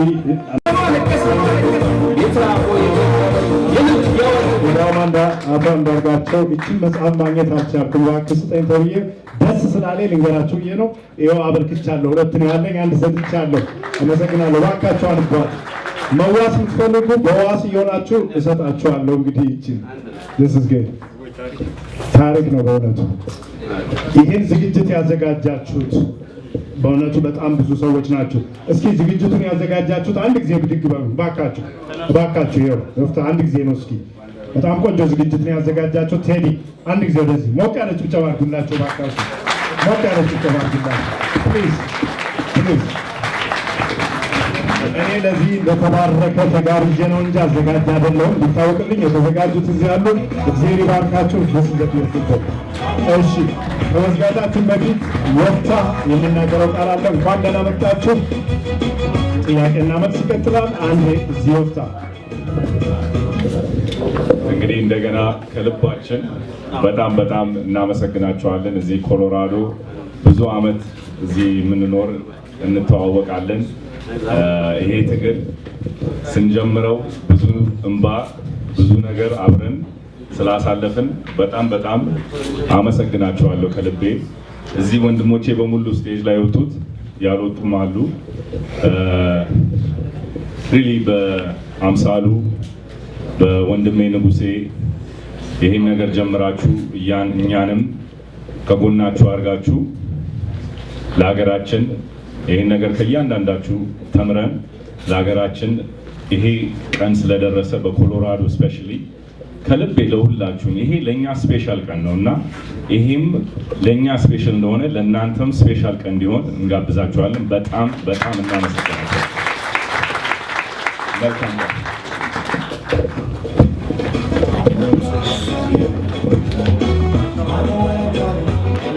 ብዙ ጊዜ ነው ብዙ ዘመናችን ነው እንደዚህ አይነት ነገር በሚደረግበት ሰዓት ላይ እንጂ እናንተ እንዴት እንደሆነ አላውቅም። እኔ ግን ጥያቄና መልስ ረጃጅም ስብሰባ የሚባሉ ነገሮች በጣም የሚያደክሙ የሚያሰለችው ነገር ሆኖ ነው ያገኘኋቸው። የኔ ህልም ልንገራቸው። አሁን ሁኔታዎች ተቀይረዋል። የተረጋጋ ፖለቲካ ስርዓት ሁኔታ ውስጥ ገብተናል ብዬ ነው ማስብ። በመካከል ላይ በጣም ጠንካራ የሆኑ 10 ሰዎች ዴንቨር ይዞ በሺህ የሚቆጠሩት ከጀርባው ሆነው ይሄ በየጊዜው የሚደረግ ስብሰባ ሳይሆን በአመት 2 ጊዜ ወይም በአመት 1 ጊዜ በሚደረግ ዝም ብሎ ውይይት ጥያቄ በዛው ነገር ሳይሆን ትልቅ የደስታ የበዓል ነገር ሆኖ በዛ አይነት መንፈስ ለተሳሰረ መንገድ አገርን መርዳት መደገፍ ወደሚቻልበት ነገር ብንሄድ እኔ በየቦታው እየዞርኩኝ በተለያዩ ሀገሮች ላይ ስብሰባ አድርጌያለሁኝ እና ሁሌ የሚያሳዝነኝ ነገር ፈረንጆች ፀሐይ ወጥቶ ደጅ ቢራ እየጠጡ ልጆቻቸውን ይዘው ፓርክ ሲሄዱ በመንገድ ላይ እንዲህ ያለፈው የኛ ሀገር ሰዎች ግን እንደዛ አይነቱን በአመት 1 ቀን የሚመጣ የአውሮፓ ወይ አሜሪካ ፀሐይ ኢንጆይ ለማድረግ ፋንታ አንድ አዳራሽ ውስጥ ተከማችተን መከራ እርግማን ስናወራ ስንቆዝም ሁሌ ባየኋችሁ ቁጥር መቼ ነው ይሄ ቀን የሚያበቃው እያልኩ ነው የኖርኩት። እውነቴን ነው። ስለዚህ እኔ ጥያቄ መመለስ ችግር የለብኝም። በዓለም ላይ ያለ ጥያቄ በሙሉ ቢቀርብልኝ እመልሳለሁ። ነገር ግን ይሄንን ሁኔታ ሪሊ ባልኩት መንፈስ ሙዚቃው ምኑ ተጨምሮበት ብትዝናኑ የበለጠ ደስ ይለኛል።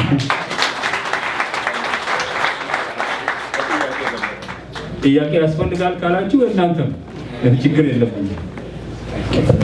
እናመሰግናለን። ጥያቄያችን አያልቅም። እውነት ነው የተናገረው እና እንግዲህ አንድ ዳዊት ስንት ጥያቄዎች ነው ያሉ? አንድ አራት I think እንግዲህ ብዙ ጥያቄዎች አሉ። what I'm going to do ከዚህና ከዚህ ወር ቃሉ ጥያቄያችሁን አጭር to the point አድርጎት ከዛ በኋላ ተዝናንተን አውርተን ስቀን እንለያያለን። እስኪ ጥያቄ ያላችሁ ማይኩን ቴዲ ስጣቸው።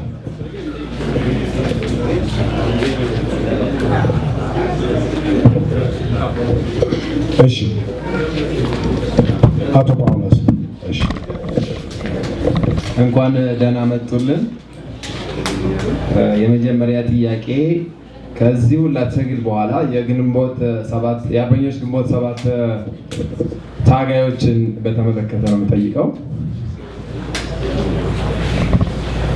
ከዚህ ሁላ ትግል በኋላ በጠቅላይ ሚኒስትሩ በቀረበላችሁ ጥሪ መሰረት ወደ ሀገር ቤት ለመግባት እና ጦር አቁሞ ወደ ሀገር ቤት እንዲገባ ተወስኗል እና አሁን ባለው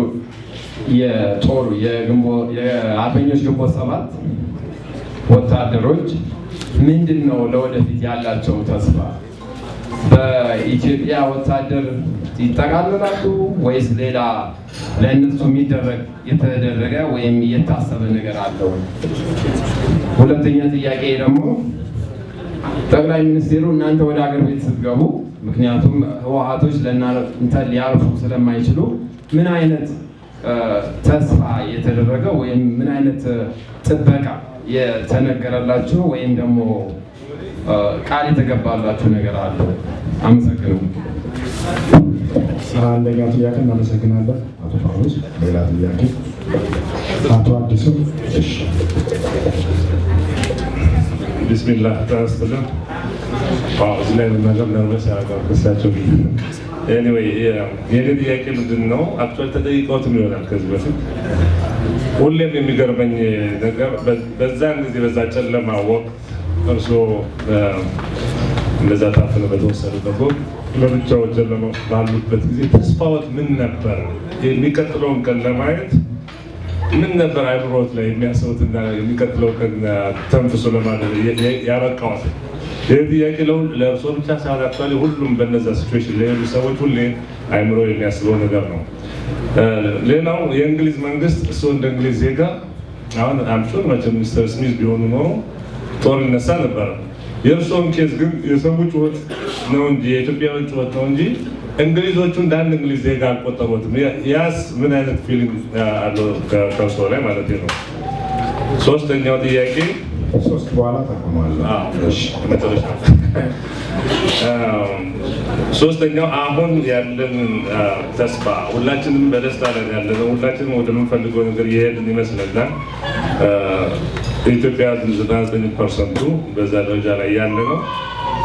ሊመጡ የሚችሉ ግሊቾች ምን ይመስሎታል? በእርስዎ ለምሳሌ ወያኔ ፑል የሚያደርገው ካርድ አለ እነ አብዲሌን አይነት የመሳሰሉት አንዱ ታይቷል። ሁለተኛ ደግሞ ጅቡቲ በኤርትራ ሳንክሽን ላይ እንዳይነሳ ያቀደችው ነገር ሌላው አንዱ እንቅፋት ይመስለኛል። እነዚህን ነገሮች እንዴት መወጣት እንችላለን ብለው ያስባሉ?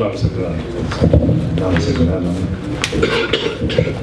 አይ ቲንክ እነዚህ ጥያቄዎች በዙ ልፍታ ቆጥረሃል? ስንት 6 ናቸው የተጠየቁት ጥያቄዎች። ስለዚህ ይበቃሉ። ከዚህ አካባቢ አንድ አቶ ካሳዬ አንድ በዚህ በኩል አለ እንደየሽ የመጨረሻ ይሆናል።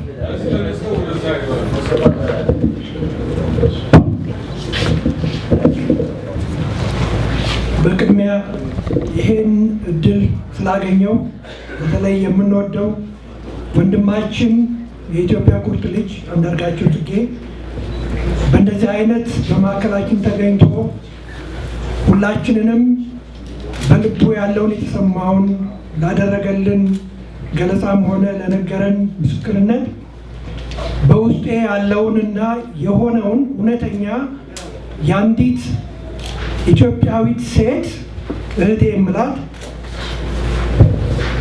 የዛሬዋን ቀን በህይወት ቆማ እዚህ ከኔ ጎን ቆማ የምትወደውን የምትንገበገብለትን አንዳርጋቸው ጽጌን እሷ አንዲ ነው የምትለው ብታይና ብታቅፈው ምንኛ ህይወቴ እስከ መጨረሻው በደስታ ይሞላ ነበር። ይህች ሴት አርበኞች ግንቦት 7 የሚባለውን ድርጅት ከተመሰረተበት ጊዜ ጀምሮ የሚያደርገውን ማንኛውንም እንቅስቃሴና ትግል አልጋ ላይ ሆና ሬዲዮ ከጆሮዋ ሳይለይ እያዳመጠች በነበረበት ሰዓት የአንዲ በእንደዛ አይነት ሁኔታ በየመን ላይ መያዝ የነበረባትን በሽታ ህመም እጥፍ ድርብ አድርጎ እንዳለች አንዲ እንዳለች ቆይታ እነ ወንድማችን አበበ ገላው እዚህ ዴንቨር የመጡ ጊዜ ከአልጋ ላይ ተነስታ የአርበኞች ግንቦት 7ን ሳልሞት አይኔ አይቷቸው ያለኝን ደግፌ ወደ መጨረሻው ቤት ይሻለኛል ብላ ከኔ ጋራ ደብል ትሪ ሆቴል አብረን ሄደን ቁጭ ብለን ንግግሩን ከሰማን በኋላ መጨረሻ ላይ የድጋፍ ስጦታ ሲደረግ እኔ ያው የአየር ኃይል አባል ስለሆንኩኝ የቀድሞ አየር ኃይል አባል ነኝ። ከ20 ዓመት በላይ አገልግያለሁ። በጃንሆይ ጊዜ የገባሁት አየር ኃይል ነው እና ብዙ ዓመት አገልግዬ ነው ያለሁትና ለሰራዊቱ ድጋፍ ይደረግ ብዬ ቼክ ስጽፍ እሷ የጻፈችው ቼክ በመከራ ላለው ለምወደው በትግሉ ላይ ኤርትራ በረሃ ጤነኛ ሆኜ እሱ እዛች ጎጆ ውስጥ ድንጋይ ተንተርሶ ሲተኛ ውሃ ቀድቼ አንድ ብርጭቆ ውሃ ሰጥቼው ከጫካ እንጨት ቆርጬ ምግብ አብስዬ ባበላው ህይወቴ ለዘላለም በደስታ ይሞላል እያለች የዛሬውን ግን እድል አግኝቻለሁ። ይህንን ቼክ የምጽፈው በአንዲ ልጆች ስም አርበኞች ግንቦት 7ን እረዳለሁ ብላ $700 ጽፋ ዛሬ በማዕከላችን ከኔም ጋር የለችም። እንደተመኘች አንቀላፍታለች ሄዳለች። ያቺ ሴት ዛሬ በእኔና በአንዲ በህይወት እንዲህ ተገናኝተን እሷን ወክዬ እንኳን ለዚህ ቀን አበቃ እሷም አጥንቷ እንደዚሁ ባረፈበት ይለመልማል ብዬ ጭንቃል ለሱ ጆሮ እንዲደርስ ለማድረግ ስለሆነ ድሎ የተሰጠኝ በጣም አመሰግናለሁ። ታንኪ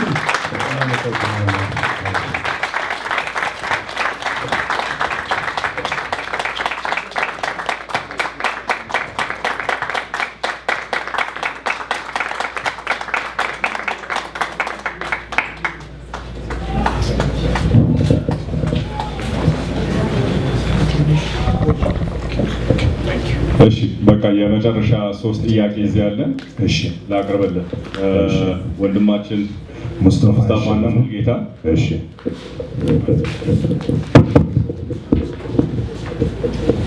በቅድሚያ ይህን እድል ስለሰጣችሁ በጣም አመሰግናለሁ። አስከትዬ ጸጋ አንዳርጋቸው ጽጌ እንኳን ለዚህ ቀን አበቃ፣ እንኳን ለልጆች ያተረፈ፣ ከዛ መከራ ወጥተህ ዛሬ ፊት ለፊታችን ቆመን በማየታችን እውነት ነው ደስታችን ወደር የለውም። ከዚህ መቀጠል ጥያቄ ምንድን ነው? በተለያዩ የሶሻል ሚዲያ ላይ አርበኞች ግንቦት 7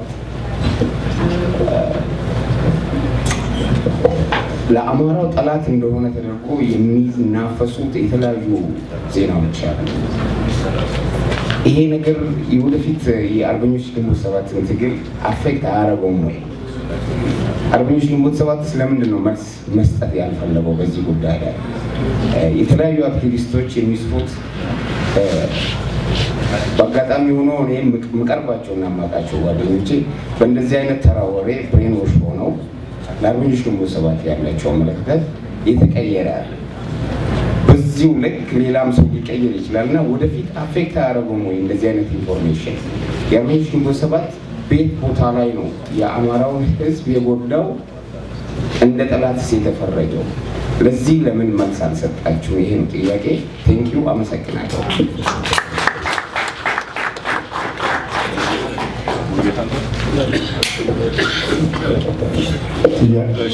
እህታችን ሰናይት አለች። የመጨረሻ ጥያቄ ይሆናል። እሺ አመሰግናለሁ። እንኳን በዚህ አመጣሁት። የኔ ጥያቄ ወደ ኢትዮጵያ ምርጫ ልትሄዱ እንደሆነ ተወስኗል። በጣም ደስ የሚል ነገር ነው። ከ2 ዓመት በታች የሆነ ጊዜ ነው ያላችሁ። ያን ጊዜ በቂ ነው ትላላችሁ? ምክንያቱም ለማስረዳት የእናንተን እቅድ ለማስረዳት በቂ ጊዜ ያለን ትላላችሁ ነውስ ሊራዘም ይችላል? ምክንያቱም ከሌሎች ፓርቲዎች ተገናኝታችሁ ወይም እቅድ ሰርታችሁ ሰለምት ያደርጉት ለምርጫውና ያን ለማድረግ ህዝቡን ለማድረስ ከሁሉም ህዝቡን ለማድረስ ምን ያህል ጊዜ በቂ ነው ትላላችሁ ነው ታስረዝሙታላችሁ? የሚል ጥያቄ ነው። ምክንያቱም በአሁኑ ሰዓት ያለው የኢትዮጵያ ነገር በጣም ከባድ ስለሆነ ይህን ጥያቄ አመሰግናለሁ።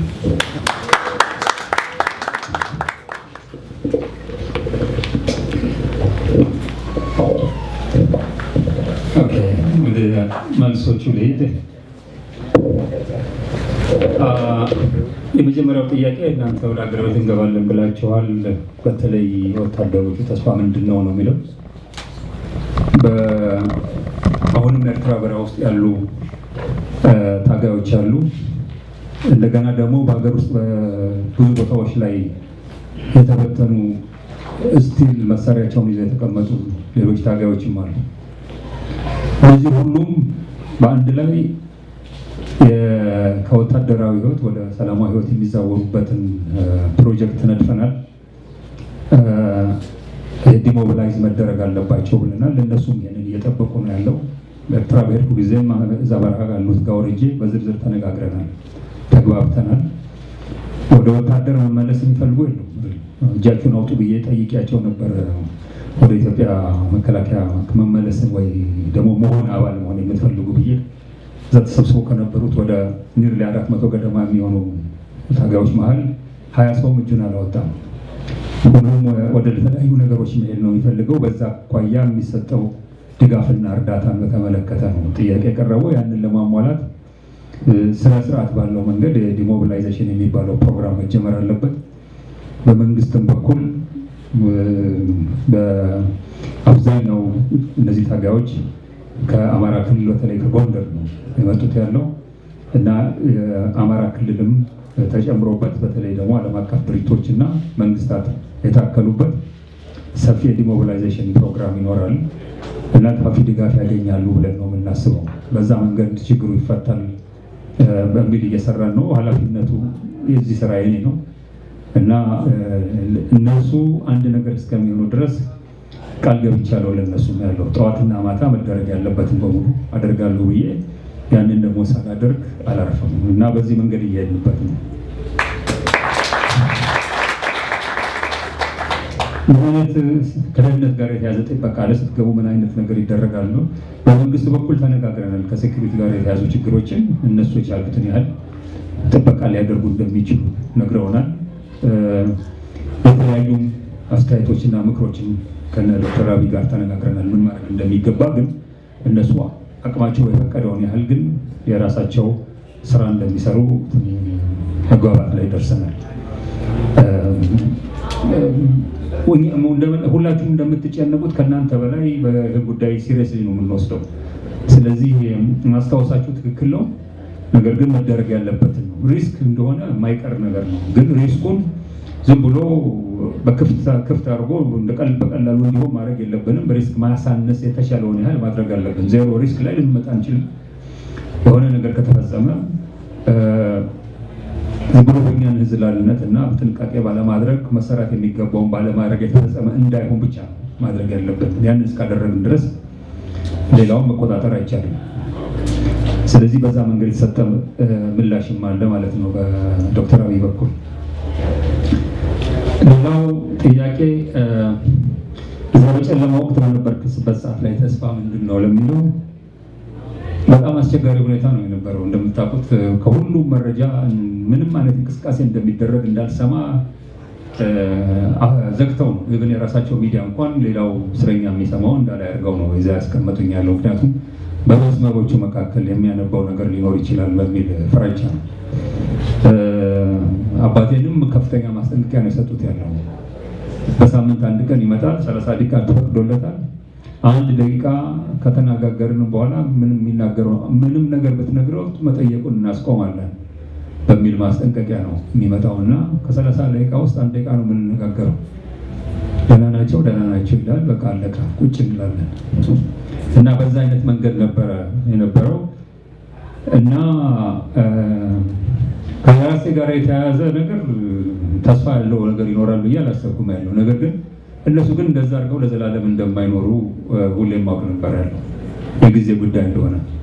ሜቢ አንድ ቀን አንድ ነገር ሲሆኑ ያው እኔን ማጥፈተው ሄዳሉ የሚል ነው ሞር የነበረኝ ግምት እንጂ እንደዚህ አሁን እንደምናየው ምች ከየት መጥቶ እንደመታው በማይታወቅበት ሰዓት ዝም ብሎ ብን ብሎ ይጠፋሉ ብዬ አላሰብኩም።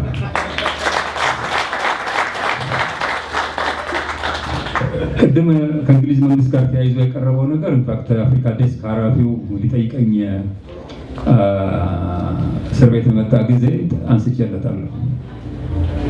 እንግሊዛዊ ዜጋም በሆን በእንግሊዝ ታሪክ በጣም በርካታ የሆኑ በሌሎች ሀገሮች የነፃነትና የዲሞክራሲ ትግል በቀጥታ ሰራዊት ሁሉ አቁሞ የተሳተፉ የታሪክን ጠቅሼ እንደውም በአንድ ወቅት የእንግሊዝ የሌበር ፓርቲ መሪ የነበረው ኒል ክሎክ የሚባለው ሰውዬ ባለቤት ኤርትራ ሜዳ ድረስ እየገባች የኤርትራን ትግል ትደግፍ እንደነበረ ጠቅሼ እንደዚህ አይነቱን አፈና የተካሄደው በእነሱ አይነት ሰዎች ላይ ሊሆን ኖሮ አሁን ልክ እንዳልከው የእናንተ ምላሽ ምን ይሆን ነበረ ብዬ እገረማለሁ። ሁሌም ብዬ ነግሬዋለሁ እና አንተ የምትለው ጥያቄውን ያነሳው ሰው እንደሚለው የነጭ አለመሆንና መሆን ኢንዲጂነስ የሆነ እንግሊዝ ዜጋ አለመሆንና መሆን የእንግሊዞችን ሪስፖንስ የተለየ እንዲሆን አድርጎታል የሚል እምነት አለኝ። እውነትነት ያለው ነገር ነው። ግን እውነት መናገር እኔ ከልቤም እንግሊዝ ነኝ ብዬ አስቤ አላውቅም።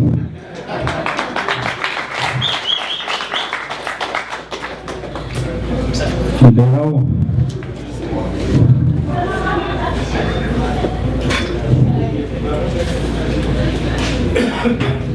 አሁን ሌላው የሚገጥሙ ችግሮች ናቸው ምንድን ናቸው ብለህ ታስባለህ ነው የሚል ጥያቄ ነው የተነሳው። በዋነኛነት የሀገሪቷ ችግር ዶክተር አብይ ደጋግሞ ተናግሮታል ያለው ከዚህ ዱባይ ላይ ስላለ ህንፃ ምሳሌ የሰጠበት ጉዳይ ነው። ከዓለም አንደኛ ቁመት ያለው ህንፃ ያለው ዱባይ ነው።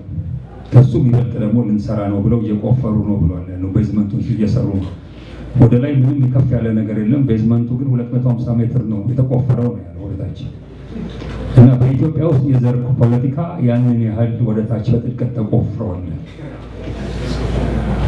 የሀገሪቷ የፖለቲካ ችግር ከዘር ፖለቲካ ጋር የተያያዘ ችግር ነው። በዘር ላይ የተመሰረተ ፖለቲካ መጨረሻው እርስ በርስ መጠፋፋት ነው። ይሄ ነገር ነው ትልቁ ችግሯ ነው የሚላለው። እናንተ ከምታስቡት በላይ በተለይ ውጭ ያላችሁት ከኛ ውስጥ ካለነው ያነሰ ነው ግምታችሁ። እኛ ስለምንኖርበት በዚህ ላይ ያደገ በዚህ ተኮትኩቶ ያደገ ተወልዶ ያደገ ራሱን የቻለ ትውልድ መጥቷል ያለው። ይህንን ከዘር ፖለቲካ አውጥቶ በዘር አመለካከት አውጥቶ ሀገራዊ ወደሆነ አመለካከት ወስዶ ሀገራዊ በሆነ በዜግነት ላይ ወደ ተመሰረተ ፖለቲካ ማግባት ትልቁ የሀገሪቷ ፈተና ነው የሚለው። እኛም ይህንን እንጋራለን። ትልቁ ፈተና ይሄ ነው። ሌሎች ፈተናዎች አሉ። ፖለቲካውን እንኳን በደንብ አድርጎ በአንድ ታምር ማቃለል ብቻ በጣም እጅግ አስቸጋሪ የሆነ ማህበራዊና ኢኮኖሚያዊ ችግር ያለበት ሀገር ነው። ከፍተኛ የሆነ ወጣትና ስራ አጥነት ያለበት ሀገር ነው። እንዲህ በቀላሉ ኢኮኖሚውን አሳድጎ ለዚህ ወጣት ስራ መፍጠር አይቻልም። እንዴት አድርጎ እንደሚወጡትም አሁን ስልጣን ላይ ያሉት ሰዎች የማይገባ ነገር ነው። ወጣቱ በተወሰነ ደረጃ ፋታ ሊሰጥ ይችላል፣ ጊዜ ሊሰጥ ይችላል። ትንሽ ጊዜ ቆይቶ ግን የሆድ ነገር ነው ስራው የታለ ማለቱ አይቀርም ያለው። ህይወቱን በተመለከተ የታለ የምናየው ለውጡ ማለቱ አይቀርም። የዛን ጊዜ ምንም ነገር ወደማያቆመው ሌላ አይነት ደግሞ ቀውስ ውስጥ ሀገሪቷን የሚጨምራት ነው የሚሆናል። እና ይሄ የኢኮኖሚ ችግር ጋር የተያዘ ፈተና ደግሞ ሌላው ትልቁ ፈተና ነው። ማህበራዊ የሆኑ ፈተናዎች ብዙ ናቸው። በሀገሪቷ ውስጥ የሞራል ፋብሪክ የሚባል ነገር በሙሉ ተበጣጥሶ አብቅቷል ያለው። ይህንን ድሮ የምናውቀውን እጅ ለእጅ ተጨባብጦ ያለ ፊርማ አንድ ሰው ለአንድ ሰው ገንዘብ አበድሮ ይመስልስልኛል በሚል ተስፋ የሚካሄድበት አይነት ሀገር አይደለም የሚኖር። ድሮ ነበር የሚደረገው ያለው በቃል መስረቅ እንደ ትልቅ ቁም ነገር፣ ማጭበርበር እንደ ትልቅ ጀግንነት የሚታይበት ሀገር ሆኗል። ምንም አይነት በምሳሌነት ሊጠቀስ የሚችሉ አርአያ የሚሆኑ ትልቅ ሰዎች የጠፉበት ሀገር ሆኗል። ከዚህ ጋር ተያይዞ ከሱስ ጋር የተያያዘው ነገር ኢትዮጵያ እንደ አሜሪካ በመርፌ የድራግ ሰዎች የሚወጉበት ሀገር እስከመሆን ደርሷል። ኮኬን ድሮ ከሀሺሽ የሚያልፍ ነገር አልነበረም። እሱ የሚያውቀው የለም። ዛሬ ኮኬን በደንብ የሚሸጥበት ሀገር ነው። ሀሺሽ እንደ ልብ ነው። እንደገና በዚህ ላይ ድሮ ያልነበረ ከአረብ ሀገር ወያኔ ዝም ብሎ የለቀቀው በጠርሙስ ተደርጎ ሺሻ የሚባል ነገር አልነበረም። ጫቱ ድሮ ባልነበረበት አካባቢዎች ገብቶ የጎጃም ገበሬ ጤፍ ምናምን መዝራቱን ትቶ ጫት አምራች የሆነበት ደረጃ ላይ ተደርሷል ያለው። እነዚህ ሁሉ ሶሻል ፕሮብሌሞች እንዲህ በቀላሉ የሚቃለሉ አይደለም። ወያኔ ህብረተሰቡን ከፋፍሎ ሀገሪቷን አንድነት አደጋ ላይ መጣል ብቻ ሳይሆን በማህበራዊ መስኩ ጠቅላላ ሀገሪቷን እንደ ሀገር እንዳትቆም የሚያደርጉ ደግሞ በጣም የግለኝነት፣ የሌብነት፣ የጉቦ፣ የዘረፋ ባህል አስተምሮ ነው የሄደው። ይህንን በምን አይነት መንገድ መልሶ መገንባት እንደሚቻል ማሰብ ይቸግራል። ግን ዞሮ ዞሮ ወደዚህ ምድር የመጣ ነው ያው በላባችን ወዛችን ጥረንግረን እንብላ ማለት ነው። እንድትበሉ ነው የተባልነው አይደለም እንዴ? ችግር እንድናቃልል ነው አይደለም ማለት ነው። ሰዎች ነን፣ ፕሮብሌም ለማቃለል ነው እዚህ የመጣ ነው። በሰው ልጅ ጥረት የማይቃለል ችግር የለም በሚል እልህ አሁንም በመስራት ብቻ እንጂ እጅን አጣጥፎ ተስፋ የሚያስቆርጥ ነው በሚል መቀመጥ አይቻልም። እንደዛ እስካደረግን ድረስ እናሸንፈዋለን ስቲል የሚል እምነት አለኝ። ግን ቅድም ያልኩት የእናንተ ሁሉ ትብብር፣ የእናንተ ሁሉ አንድ መሆን፣ በሁሉም መንገድ ለመሳተፍ ዝግጁ መሆን ግን ወሳኝ ነው ይህን ችግር በማቃለል። ስለዚህ በዚህ መንገድ ችግሮቹ ብዙ ናቸው፣ እንዲያቃልል ልናያቸው እንችልም ነው። ሌላው የተነሳው ከዚህ ጋር ተያይዞ ከኤርትራ ጋር የተነሳ ነገር ነበረ። ጠያቂውም እዚህ ላይ ሳስቀምጠው ግልጽ አልሆነልኝም። ምን እንደገና ሊያስታውሰኝ ይችላል ከዘለልኩት። ሌላ ከሶሻል ሚዲያ ጋር እና ይሄንን የአማራ ጠላትና እየተባለ መልስ ለምን አትሰጡም ለሚለው እኛ እውነት ለመናገር አይታችሁ እንደሆነ 10 ዓመት ሙሉ ግንቦት 7 ትግል ሲያደርግ ዝም ብሎ ለሚሰራጭ ነገር ለአንዱም ቀን አንድ ቀን መልሶ አንድ ቀን ስራውን ብቻ ነው የሚሰራው። በምን መሰረት ላይ ተመስርቶ እንዲህ አይነት ነገር እንደሚጻፍም ባላውቅም ኢምፖርታንት ነው ብዬ ባላውቅም ይሄን የሚጽፉትና የግንቦት 7 ሰዎች ልዩነታቸውን የአማራ ሕዝብ ያውቀዋል የሚል እምነት አለ። ግንቦት 7 ሪሊ ከፍተኛ የሆነ በጦር ሜዳውም ይሁን በሰላማዊ ትግሉም ይሁን በሌሎቹም እንቅስቃሴዎች ዶሚናንትሊ የአማራ ወጣቶችና ምሁራን የሞሉ ድርጅት ነው። ስለዚህ እነዚህ ምሁራን የሞሉ ድርጅቶች የአማራ ሕዝብ ጠላት ነው ምናምን የሚል ተረት የሚገባኝ አይደለም። ሆኖ ማያውቅም ያለው የ1985 ዓመተ ምህረት የአማራ ሕዝብ ወዴት እንደሚል መጽሐፍ የጻፍኩት ገና እንደመጣው ወያኔ እየሰራ ያለውን ነገር ተመልክቼ አማራ ሕዝብ ላይ ሊደርስ የሚችለው አስከፊ የሆነ ነገር ስላሳሰበኝ ነው። ማንም ሰው በማያወራበት ሰዓት ላይ እንደውም ያኔ የአማራ ሕዝብ ወዴት የሆነ የሚል መጽሐፍ ጽፌ ዛሬ ይህን መጽሐፍ እንደ ዳዊታቸው የሚደግሙት ሰዎች ቀዳደው ቆራርጠው እንደጣሉት ነግረውኝ ነበር። አማራን እንዴት ወደ አሳነሰ ትንሽ የሆነ ግሩፕ እንዲሰባሰብ ጥያቄ ያደርጋል። ግማሾቹ ደግሞ የዛን ጊዜ ፕሮፌሰር አስራት ድርጅት ነበረ። እኔ ከወያኔ ጋር ተጣልቼ ነው የወጣሁት ይህን በጻፍኩበት ሰዓት ላይ የእሳቸውን ድርጅት ለማፍረስ ነው ብለው እንደዛ አይነት ነገርም የተናገሩ ነበሩ። ዞሮ ዞሮ አማራ ሕዝብ ከፍተኛ የሆነ በደል እና ጥቃት ደርሶበታል። እሱ የማይካድ ነው። የአማራ ሕዝብ ታሪኩ አልተነገረም። ዛሬ በሀገራችን ውስጥ በትልቅ ድል ስልጣን ላይ መጣን የሚሉት ወያኔዎች የአማራ ሕዝብ የአማራ ወጣትና ምሁር በተለይ ቁጥሩ በጣም አብዛኛው በነበረበት ሰዓት ላይ ለራሱ ሕዝብ አይደለም በሀገሪቷ ውስጥ ተገፍተዋል፣ ተበድለዋል፣ በጭስኝነት ማቀዋል፣ መብታቸው ተገፏል ላላቸው ህዝቦች በሙሉ እከሌ ሳይ ደሙና ፍሶ አጥንቱን ከስክሶ ለውጥ እንዲመጣ በማድረግ ከዛ ጋር ተያይዞ ስልጣን ላይ ያለው መንግስት ከአማራው ወላጆች በስፋት ባለቀበት ሰዓት ላይ ተቆራርጦ መሀከሉን ባዶ አድርገን በእነሱ ጀግነት ሳይሆን እኛ በፈረስነው ሀገር ላይ ነው ወያኔዎች የመጡት። በዛ አይነት መንገድ መስዋዕትነትን የከፈለ ታሪኩ ያልተነገረ ነው። የዚህ ሀገር ህዝብ መብት ለማስከበር እኔ እስከማውቀው ድረስ የትኛውም ብሔር እንደ አማራ ምሁር እንደ አማራ ወጣት መስዋዕትነት የከፈለ ይላል። በመቶ ሺዎች ዛሬ የአማራ ህዝብ ለገባበት ክራይሲስ አንዱ ዋናው ምክንያት የደርግ መንግስት ሰምታችሁ እንደሆነ እሱንም የአማራ መንግስት ነበር የሚሉት ያለው በዋነኛነት በአማራ ምሁራንና በአማራ ወጣቶች ላይ በወሰደው አሰቃቂ ጭፍጨፋ የተነሳ የተፈጠረ ምሁራዊ ደፊሲት ነው ለሀገሪቷም ለአማራውም ህዝብ ችግር እየፈጠረ የመጣው። ስለዚህ በአማራ ህዝብ ጉዳይ ላይ የሚባለው ነገር ለምን እንደሚሉት አይገባኝም። ለዛ አይነቱ ነገር መልስ መስጠት አያስፈልግም፣ መስራት ነው። ወያኔም የሻዕቢያ ተላላኪ ስለነበር ሰራ። ዛሬ ሻዕቢያ ተላላኪነታቸው ደግሞ ያሳፍራል። ታውቃላችሁ እስር ቤት በነበርኩበት ሰዓት ላይ እንዲህ አይነት ነገር ሲናገር ኢሳያስ የሚባለው የደህንነቱ ምክትል የነበረው ሰው ስማ ወንድሜ ያንተን ቴሌቪዥን እኮ አይደለም የኢትዮጵያ ህዝብ የሚያዳምጠው፣ አያቱ አሉ፣ አባቱ አሉ፣ አክስቱ አሉ፣ አጎቱ አሉ። በዚህ ደረጃ የምትናገር ከሆነ በአንድ መቀመጫ እንደራስ ስትል የነበረው ከሻዕቢያ ጋር እናንተ ናችሁ ብዬ አይደለም የሚል መልስ ነው የሰጠሁት። እና በዚህ አይነት መንገድ ለሚመጡ ክሶች ሁሉ መልስ እየሰጡ መሄድ አይገባም። ትክክልም አይደለም። ስራ መስራት ነው። ያ ደግሞ መሆን የለበትም። ሰዎች በምክንያት ላይ ተመስርተው ስራ መስራት አለባቸው።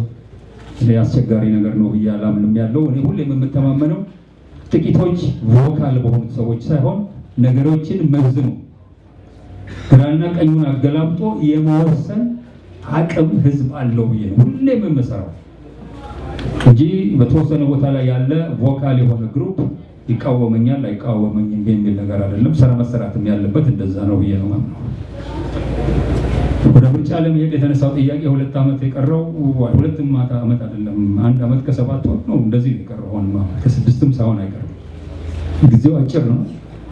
በተወሰነ ደረጃ ይሄንን ጉዳይ አንስተናል ከዶክተር አብይ ጋር በተወያየንበት ሰዓት ላይ ምርጫው አይራዘምም ይራዘማል የሚል ዴፊኒት የሆነ መልስ የለም። ግን ይሄድን በሂደት የምናየው ይሆናል። ሪጉል ልናደርገው እንችላለን የሚል መልስ ነው ያገኘነው። በእኛ እምነት ሪሊ ዴሞክራሲያዊ የሆነ ፍትሃዊ የሆነ በተረጋጋ ሀገር ላይ የሚደረግ ምርጫ እንዲደረግ ከተፈለገ የፖለቲካ ፓርቲዎችም የወያኔ አድቆ የገደላቸው የፖለቲካ ፓርቲዎች ተወካካሪ የሚባሉት ማለት ነው እነሱ ተጠናክረው የረባ እንዲሆኑ ተሰባስበው ቁጥራቸው እንዲቀንስ ለማድረግም ከተፈለገ አሁን የተባለው የጊዜ ገደብ በጣም አጭር ነው የሚሆነው። አይ ሆፕ ይህንን ግምት ውስጥ በማስገባት ከዶክተር አብይ መንግስት ጋራ የሚቀጥለው ውይይትና ድርድር ገፋ ያደርገዋል የሚል ተስፋ አለ። ቢሆን ለሀገሪቷ በጣም ይበጃል በሚል እምነት ነው። ከዚህ ጥያቄዎቹ በሙሉ እነዚህ ነበሩ።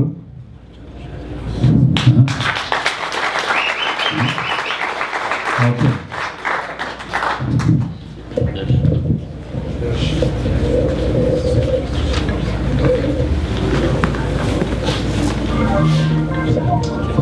እናመሰግናለን። አቶ አንዳርጋቸው ጽጌ በጣም እናመሰግናለን። በእውነቱ ደግሞ ትናንትም እዛ ቴስት ኦፍ ኢትዮጵያ እንደዚሁ የመጣው ረፍት አላገኘም። 2 ነገሮች አሉን። አሁን አንደኛው በመሀላችን ወንድማችን አቶ አንዳርጋቸው ጽጌ በታሰረበት ወቅት በኢትዮጵያ ኤምባሲ በለንደን ሲሰሩ የነበሩ አቶ ሉሉ ሰገድ በላይነህ እዛ መጨረሻ ላይ ይገኛሉ። አንድ ጊዜ የሚናገሩት ነገር አለ። ጉዳዩንም ስለሚያውቁት እስኪ አንድ ጊዜ እጅዎትን እንድንተዋወቅ ከለንደን ኢንግላንድ ነው ወደዚህ የመጡት እናቀርባለን። አቶ አንዳርጋቸው እንኳን በህይወት ለዚህ ጊዜ በቃ እንኳን ተወለድክ። በጣም ደስ ይለኛል ማለት ነው። እዚህ ያላችሁ ወንድሞቼ ሁላችሁ እህቶቼ የቀድሞ በለንደን የኢትዮጵያ የሚኒስትር ካውንስል ማዕረግ በምክትል አምባሳደርነት የፖለቲካ ጉዳዮች ኃላፊ ነበርኩ ሰው ነኝ። ሰገድ በላይነህ እባላለሁ። የአቶ አንዳርጋቸውን ጉዳይ በእንግሊዝ ፓርላማ መከታተል ነበርኩ። አንድ ነገር ስታወሩ ግን ትንሽ የከነከነኝ ነገር ስላለ መናገር የግድ ሆኖብኝ ነው እንጂ አልፈለኩም በዚህ ጉዳይ ላይ ለመውጣት። ምክንያቱም አሁን ስለ ምርጫ ስታወሩ ስለ ማይክ ሆፍማን በእንግሊዝ ሀገር የአቶ አንዳርጋቸው ቦሮ ተመራጭ በብዙ ኢትዮጵያውያን በእንግሊዝ ድጋፍ አግኝቶ እንዲመረጥ ያደረገው የአሁኑ የሊበር ፓርቲ ሻዶው ፕራይም ሚኒስትሩ ማለት ነው አቶ አንዳርጋቸው ታውቀዋለህ፣ አቶ ሚስተር ጀረሚ ኮርቤይ ከእሱ ጋር በምናደርገው ግንኙነት በጣም ከፍተኛ ትግል ነው የነበረው። አየህ የኢትዮጵያውያን የመረጡት በመሆኑ ያንተም ካውንት የነበረበት በመሆኑ እጅግ በጣም ነው የታገለው። የሰው ደግሞ የማነሳላችሁ ሀሳብ ዋናው ምክንያት እንግሊዛዊ ባይሆንም ነጭም ባይሆንም አቶ አንዳርጋቸው የእንግሊዝ መንግስት ሄሊኮፕተር ይዞ ኢትዮጵያ ሊዘምት እንደማይችል እርግጠኛ ነን። ልክ ነው። እንደዚህ ጋር ላያደርገው ይችላል። የት በልማት ፋይናንስ ያሳደረው ተጽዕኖ በአንተ የተነሳ በፍጹም ከቁጥጥር ውጭ የወጣ የእንግሊዝ መንግስት የዋለው ትልቅ ለአንተ ብቻ በግል ሳይሆን ለኢትዮጵያ ሕዝብ ውለታ ነው። ይሄ አይዘለም። እናንተ ዛሬ አሁን ስለ ማይክ ሆፍማን መመረጥ የኢትዮጵያውያን ድጋፍ ስታስቡት ነገ እንደዚህ አይነት ሁኔታዎች ሲፈጠሩ የት ድረስ እንደሚያግዙ ነው። ጀረሚ ኮርቤን የሌበር ፓርቲ ቼርማን ነው። እንደ ቀልድ የመጣ ሰው ዛሬ ቢመረጥ የእንግሊዝ መሪ ማለት ነው። የእንግሊዝ መሪ ነው፣ ቀኝ እጁ ሆኖ የቆመለት ኢትዮጵያውያን ያደረጉት መስዋዕት ነው። ያ በመሆኑ ትልቅ ስራ ተሰርቷል። የእንግሊዝ መንግስት በአንተ የተነሳ ልክ ነው የጦር መሳሪያውን ይዞ ሊዋጋ ይወጣል። ያንን 300 ሚሊዮን በአመት የሚገኘው ድጋፍ ላይ ግን ቀጥተኛ ተጽዕኖ ለማድረግ ግን ፊት ለፊት ወጥቶ ነው የተዋጋው። እኔ ፊት ለፊት ለመውጣቱ ምስክር ነኝ። ምክንያቱም እጅጉን አደገኛ ፈታኝ የሆነው ጥያቄዎች በመመለስ ነገር ግን የብቻ የነበርኩት ፊት ለፊት መንግስት ወደፊት መመለስ አልቻለም። ያው ለአንተ በመለስኩት ምላሽ የመጣው ጣጣ አተይንዶ በደይ ያው እኔም መባል አማራጭ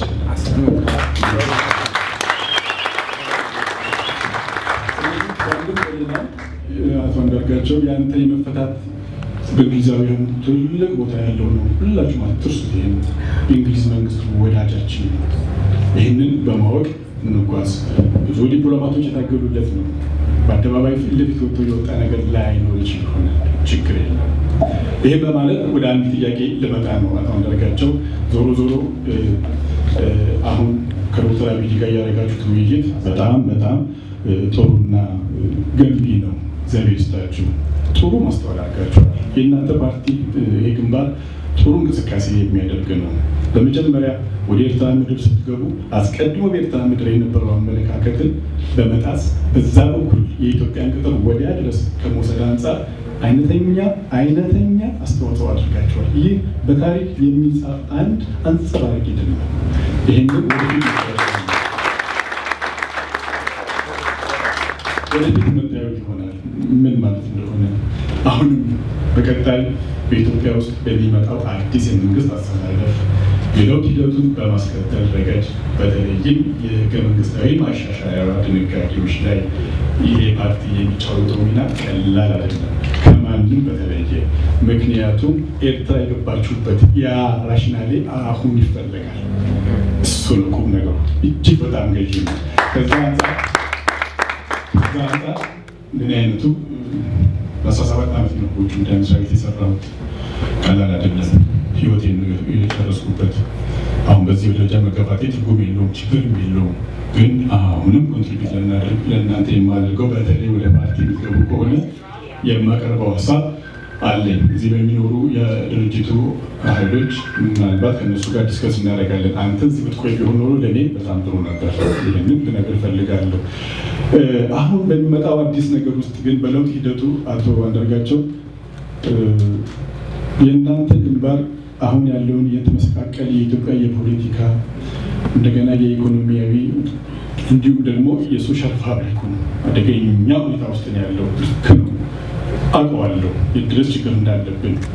እናንተ በራ ካላችሁበት ጊዜ የበለጠ አሁን በሀገር ውስጥ ያለው እንደገና የመንደርደሩ ሂደት ፈታኝ ነው። ከምትገምቱት በላይ አሁን መስዋዕትነትን የሚጠይቀው መግባባትን፣ መቻቻልን፣ በተለይም ደግሞ የፖለቲካ ዲሲፕሊንና ትዕግስትን የሚጠይቅ ነው። ጥሩ ነው። ዶክተር አብይ የጀመረው ፈር ለሁላችን በር ነው። እዛ ከገባን በኋላ ያለው ዋና ትልቅ ነው፣ ውቅያኖሱ ትልቅ ነው። ያሉ ነባር ችግሮች ጋር የመፋተጉ ሁኔታ እንደምታዩት አይደለም፣ እንደ ህዝቡ ስሜትም አይደለም። ጥሩ ነው። ቅድም ከኤርትራ ኢብራሂም ኢድሪስ አይደለም ለኢትዮጵያና ኤርትራ ሹር ዴር ታንክ ዩ ለኢትዮጵያና ኤርትራ በምስራቅ አፍሪካ ላይ ሊፈጠር ስለሚገባው ኮንሰንሰስ አልፈን ማሰብ አለብን። ወንደርፉል ዳት ኢዝ ኢት። እንደሱ ስናስብ ነው መኖር የምንችለው። የት ግን የምንነሳበት ትራካችን ጋር ያለው ጭቃ እጅግ በጣም ከሚገባው ከባድ ነው። ኤርትራ ካለችበት ከወደቀችበት ኢኮኖሚያዊ፣ ፖለቲካዊ ኪሳራና ማህበራዊ ምስቅልቅል ከኢትዮጵያ ጋር ሲደመር እሳት ነው ራሱ። ብዙ ነገር ጎድሎብናል። ቅጥር ነው የፈረሰብን። ቅጥር መፍረስ ማለት ባይዘው ለአንድ ማህበረሰብ ይሄ ነው። ቅጥር ነው የፈረሰብን። አሁን ቅጥር ነው የምንሰራው፣ በጭንቅላት ቅጥር ነው የምንሰራው። ጠመንጃ ይዘን የምንዋጋው ውጊያ አይደለም። አሁን ያለው ህዝብን የመለወጥ ነው፣ አመለካከትን የመለወጥ ነው። እዚያ ያለን ሰዎች የኛ የመለወጥ ነው። መለወጥ ከባድ ነው። ለምን? ጊዜ የሚፈልግ ስለሆነ ጭንቅላት በባህሪ ጊዜ ይፈልጋል። መለወጥ የምታውቁት ነው። አልተለውጣችሁም እያልኩ አይደለም። የትላንትና የነበረንበትም የተቃውሞ ሜንታሊቲ አሁን እንዴት ነው የሚለወጠው፣ ኮንትሪቢዩት ለሀገር ልማት የሚያውለው የሚለው ያስጨንቀኛል፣ ጀኒሚሊ ያስጨንቀኛል። እዛ የነበርኩበት ሁኔታ ውስጥ እዚህ ስመጣ እዚህ ያለ የማህበረሰባዊ አመለካከት የድረስ እንዳለ ገምታለሁ። ዶክተር አንዳርጋቸው ጽጌ ጥንትን በነበርክበት አዲስ አበባ የነበረውን እሳት መንግስት ውስጥ ስትሆን ምን ያክል ነገሮች እንደሚያንገበግቡ ታየዋለህ፣ ታውቀዋለህ። ያ ስላንገበገበን ይወጣ እኔ እረዳሃለሁ።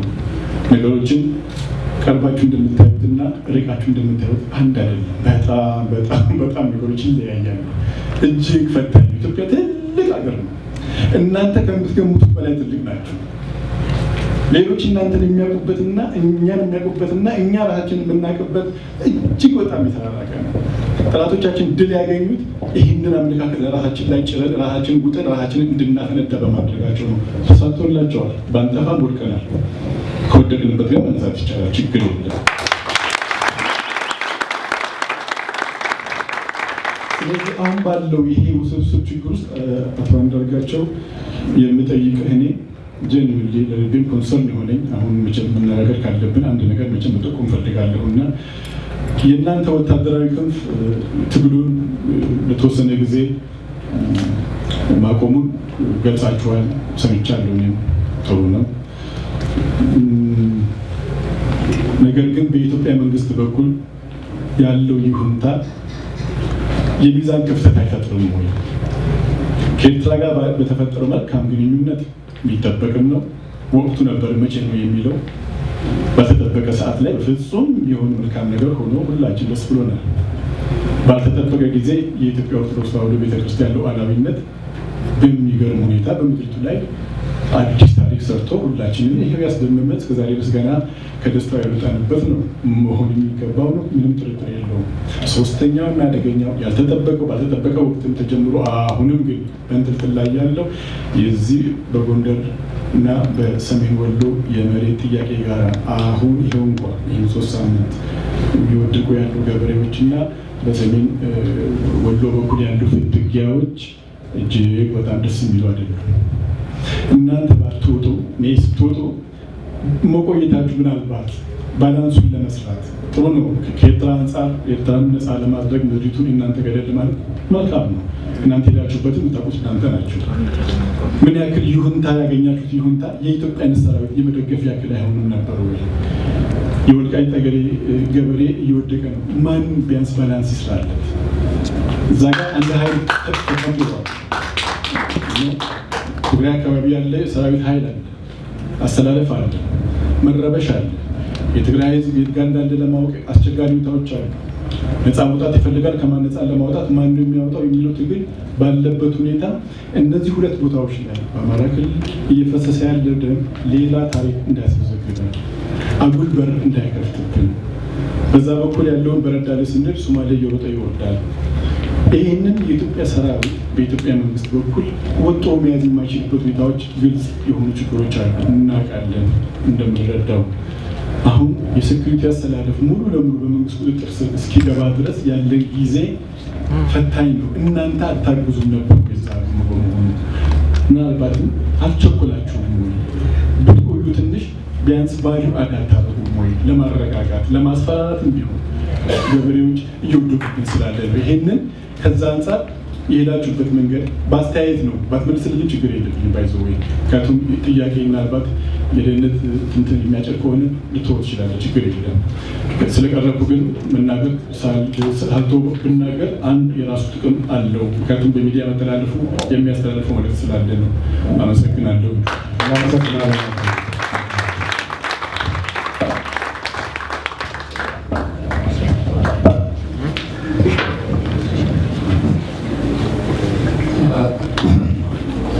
መጀመሪያ ስለ እንግሊዝ መንግስት በማወራበት ሰዓት ላይ ጀረሚ ኮርቢን ስራና አሳንሻ ላይ ይወጣል። ሙሉ አመት በበረዶ ላይ ብርድ ጠቅላይ ሚኒስትሯን የሚቃወም የሌበር ፓርቲ መሪ ሆኖ በራፏ ላይ ስንት ጊዜ ሻማ እንዳበራ፣ ስንት ጊዜ እንደቆመ፣ ስንት ጊዜ ሰልፍ እንዳደረገ አውቀዋለሁ። በተፈታሁበትም ሰዓት ላይ ዌስትሚኒስተር ፓርላማ ወስዶ ከውጭ ጉዳይ ስፖክስ ፐርሰን ጋራ ልቀ ምሳ ግብዣ ነው ያደረገልኝ። እሱ ያደረኩት የእንግሊዝ መንግስት በገንዘብ ደረጃ ምን አክቹዋሊ እንዳደረገ አላውቅም፣ ግን ዶክተር አብይ አንዴ መጨረሻ ላይ ሰወጣ የተናገረው ነገር አለ። ብዙ ጉዳት ደርሶብናል ያለው ግን ያም ሁሉ ተደምሮ ቅድም ያልኩት ነገር በተወሰነ ደረጃ እውነትነት ይኖረዋል። አልሞከሩም አይደለም፣ ግን የእነሱ ሰው ቢሆን ኖሮ ምን ያደርጉ ነበር የሚለው ሁልጊዜም ጥያቄ ውስጥ የሚገባ ነገር አለው። ብዙ አድርገዋል። ስለዚህ በዚህ ብዙ መከራከር የሚያስፈልግ ነገር አይደለም። በተለይ ጀረሚ ኮርቢን ያላደረገው ነገር የለም። እንግሊዝ ኢትዮጵያ መጥቶ ለመጎብኘትም ብሎ ቪዛ ከልክለውታል እና ነገ ተነገ ወዲያ መሪ የመሆን እድል አለው እንግሊዝ። እዛን ጊዜ አሁን ወያኔዎች ቢኖሩ ኖሮ ትልቅ ችግር ላይ ወድቆ ነበር። ሌላ ያነሳው ጥያቄ በጣም አሳሳቢ ጥያቄ ነው። በእኛ በኩል ሰው የማይረዳው ነገር ቢኖር የአመፅ ትግል ብለን መሄጃ በሚጠፋበት ሰዓት ላይ መንቀሳቀሻ በሚጠፋበት የወያኔ እብሪት ሰማይ በነካበት ሰዓት ላይ በተለያየ መንገድ በሰላማዊ መንገድ የሚደረግ ትግል የሚጠይቀው ትንሽም እንኳን የሆነ የህግ የበላይነትና የተወሰነ ዲሰንስ ያለው መንግስት በጠፋበት ሰዓት ላይ ስላይ እንደነሱ ጀግና የሚሆን ሰው የለም ብለው ጉራቸውን በሚነፉበት ሰዓት ላይ ቁምጣ እናሰፋላችሁ ከፈለጋችሁ እያለ ነበር መለስ የሚናገረው አይደለም። እንደዛ በሚልበት ሰዓት ላይ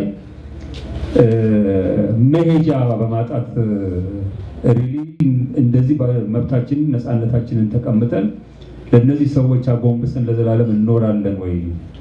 አንዳንዶቻችን የፈለገው ነገር ቢሆን በዛ መንገድ ሄደን እነሱ ያላቸው ካላቸው ከነበራቸው ጀግንነት በላይ ጀግንነት የተላበሱ ወገኖች የተወለድን መሆናችንን ማሳየት አቅተን በሚል እንደዚህ አይነት እልህ የተገባበት እንጂ የጠመንጃ ትግል ኢትዮጵያ ጠቅላላ ባለችበት ሁኔታ ወደ ከፋ ችግር የሚጨምራት ነገር እንደሆነ ልባችን እያሰጋ ነበር። አይታችሁታል። አንድ ወጥ የሆነ እምነት ያላቸው አንድ ወጥ የሆነ ቋንቋ የሚናገሩ አንድ የሆኑ ህዝቦች በሌላ ነገር አይደለም በአረብ የጸደይ አብዮት በኩል አድርገን ዲሞክራሲ እናመጣለን ብለው ሀገሮቻቸው ምን እንዳደረጓቸው እነ ሊቢያን አይታችኋል፣ የመንን አይታችኋል፣ ሶሪያ ደንበኛ ምሳሌ ነች። ሌሎችም ሀገሮች እንደዛ አይነት ስቴቢሊቲ የነበራቸው ሀገሮች በቀላሉ አመፅ ገብቶበት በተወሰነ ደረጃ ዲሞክራሲ ለማምጣት የተደረገ ትግል ዲሞክራሲ ፕራክቲስ የሚደረግበት አገር እንዳይኖር በሚያደርግ ደረጃ ነው የወደሙት ያለ። እኛ ሄትሮጂነስ በጣም የተሰባጠረ ማህበረሰብ ነው። የቋንቋ ልዩነት፣ የሃይማኖት ልዩነት ያለበት ነው። በዚህ ላይ በኢኮኖሚ በልጽገን ከኢኮኖሚ ብልጽግና ጋር የተያዘ ተመሳሳይ የሆነ ማህበራዊ አመለካከት የሌለን ሰዎች ነው። ሚድል ክላሱ እዚህ ሀገር ያለው አመለካከት ማለት ነው የሚነጋገረው በመኪናው አይነት በፍሪጁ እንጂ በዘሩ አይደለም። በዛ ደረጃ ላይ አልደረስም ያገር። እዛ ሀገር ላይ ለነፃነት ተብሎ ከአንድ ጥግ የሚጀመር የጠመንጃ ትግል እንደ ድሮ ያኔ ዘመን እንደነበረው አይነት አዲስ አበባ እስከሚደረስ ድረስ አገር ቁጭ ብሎ የማይጠብቅበት ዘመን ላይ እንደሆነ እየተረዳን ነው ጠመንጃ ውስጥ የገባል። ጎንደር ላይ አንድ ወረዳ ላይ ወያኔ ቢመታ መላው አገሪቷ በተለይ አቅጣጫ በሚነሱ ዋርሎርዶች እጅ ወድቃ ከሶሪያ በከፋ አይነት እልቂትና መተላለቅ ውስጥ መግባት የምትችልበትን አደጋ የምናመጣ የመሰለን እየባነንን ነበር የምናደርገው። ዶክተር አብይ በመጣበት ሰዓት ላይ ከእንዲህ አይነቱ እኛ አገራችንን የምንወድና የምንታደግ ሰዎች ብለን በምንጀምረው የአመፅ ትግል አገሪቷን ለመበተን እንፈጥረው ከምንችል አደገኛ ሁኔታ እንዳዳነን አድርጌ ነው የተመለከትኩት። እንደዛ አድርገናል። ስለዚህ አመፅን ከትግሉ ማስወገድ የሚቻልበትን መንገድ ማምጣት ምርጫ የሌለው ነገር ነው። በሁለት ልብ የሚሰራ አይደለም። ወይ በአመፅ እንሄዳለን ብሎ መያዝ አለብን፣ ወይ ከአመፅ የተገላገለ ነገር አድርገን በተፈጠረው ሰላማዊና ዴሞክራሲያዊ የሆነ ሁኔታ መደራጀት የሚገባውን ህዝብ አደራጅቶ ከመቼውም በላይ አንድነቱን እንዲጠብቅ አድርጎ ከየትኛውም ቦታ ላይ ሊሰነዘርበት የሚችል ጥቃት መከላከል፣ ጥቅሙንም ማስከበር የሚቻልበት ሁኔታ መፍጠር ይቻላል። ሺህ መሳሪያ ሊሰበስቡ መሳሪያ በጣም በቀላሉ ሊገኝ የሚችል ነገር ነው። አንድ ነገር ልንገራቸው። ቅድም አንስቼው ነበረ ስለ መሬት ጉዳይ ስንወያይ ከወያኔዎች ጋር በአንቀጽ 39 አማካኝነት እንደዚህ አድርጎ መገነጣጠል ይቻላል ብለው ያን ጥያቄ ሲጠይቅ በህገ መንግስቱ አሉ እነዚህ ግዛቶች ብለዋል። ያለው ወልቃይትን፣ ሰሜን ወሎ ምናምን የወሳሰሉትን እና ይሄ ነገር እንደዚህ አይነት ነገር እንደማ መሆን የማይችል ነገር ነው። የአንድ ሀገር ነፃ ድንበር አደርጋለሁ ብትሉ ችግር ይፈጠራል አልኳቸው እና ምን ይሆናል አሉ። ውጊያ ይነሳል፣ ጦርነት አልኳቸው አሉ። ግን ቀጥዬ የተናገርኩትን መርሳት የለባቸውም። በጦርነትም እናንተ እንደምታስቡት አይደለም፣ አድቫንቴጅ ያለው ህዝብ አለ ነው ያልኳቸው በውጊያና በጀርመን። ስለዚህ እኔ ይሄ እነሱ መሳሪያ መሰብሰብ የሚያሳስበኝ ነገር አይደለም። እውነት ለመናገር ምን ያህል የተጠናከረ አንድነት ያለው የሚሰራውን የሚያውቅ ለእንደዚህ አይነት ነገር የጸና ህዝብ እዚያ አካባቢ አለ የለም ነው ያልተከፋፈለ 12 13 14 የአማራ ድርጅት መፍጠር ምን ነጥቶ ነው ያንን ያህል ድርጅት የሚያስፈልጋል? መሰባሰብ ከተፈለገ በአንድ ጠንካራ ድርጅት መሰባሰብ ነው። በተረፈ ግን እኔ ለፍጋት ሆናል ይላል። ስለዚህ በአንድ ልብ ካልተገባበት ይሄ ነገር ሁለት ልብ ተይዞ ሊሆን አይችልም። ችግር እንደሚገጥመን በታሪክ ውስጥ እኮ ተደጋጋሚ የሆነ እምነት ክህደት አዙሪት ውስጥ እየገባ ህዝብ እያመነ እየተገዳ ነው እዚህ የደረስነው። ያ ባክግራውንድ በጀርባችን አለ። ዛሬም አምነን መከዳት እንችላለን የሚል እኮ ጥርጣሬ አለ። ነገር ግን ይህንን ጥርጣሬ ይዘን የተፈጠረውን መልካም እድል ሳንጠቀምበት ቀርተን በግማሽ ልብ ገብተንበት ሁኔታዎች የማይስተካከሉ ሆኖ ወደ ሌላ ነገር ከሄድን አረ በሙሉ ልባችን ገብተንበት ነበር ኖሮ እዛ ደረጃ እንደርስም የሚል ሪግሬት ውስጥ መግባት የማያስፈልግበት ዘመን ላይ ዛሬ አገር የማዳን ወይ ያለማዳን ጥያቄ ውስጥ ነው። የፖለቲካ አሸናፊነትና ተሸናፊነት አይደለም። ተፎካካሪ ፓርቲ እንኳን የሚለው ነገር እውነት ለመናገር እኛ መሰባቱ ስንነጋገር እሱ እንኳን ለሀገሪቷ ይበዛባታል። ፍክክር እንኳን አፎርድ ማታደርግናት ቅድም በተናገርከው ዝርዝር የሆነ ችግር የተነሳ የሚቻል ቢሆን ከችግር እስክትወጣ ድረስ 5-10 ዓመት የዚህ የኢኮኖሚውን የሶሻል ፕሮብሌሙን ጠቅላላ ህብረተሰቡ ከቁጥጥር ውጭ የወጣበትን ነገር ለማስተካከል ተባብሮ ጠቅላላ ኢትዮጵያ ፖለቲከኛ እዚህ ነገር ላይ አተኩሮ ከ10 ዓመት በኋላ ስለ ብቻ ስለ ፉክክር ቢያወራ እንደውም ይሻላል እስከማለት ድረስ ነው የሀገሪቷን ችግር ከመረዳተኛ የምንሄደው እንጂ ነገ ጠዋት ግንቦት ሰባት ስልጣን ያዘ አልያዘ ትልቁም ነገር አይደለም። ትልቁ ቁም ነገር አገር እንደ አገር የመቀጠል ያለመቀጠል ጥያቄዋን መልስ መስጠት ላይ ነው አሁን ያለንበት ሁኔታ። ስለዚህ ጭንቀት ይገባኛል፣ የሌላውን ህዝብ ጭንቀት ይገባኛል። ተባብሮ በጋራ በመቆም የቅድም አለ የምትለው ፍሬት ማስቆም ይቻላል። መሳሪያ አይደለም፣ ልብ ነው ዋናው ነገር። መሳሪያም ማግኘት ይቻላል፣ ቀላል ይመስለኛል። ልብ ካለው ህዝብ የተወለድኩ ነኝ፣ አውቀዋለሁ የት ጋር ልብ እንደሚሰራ።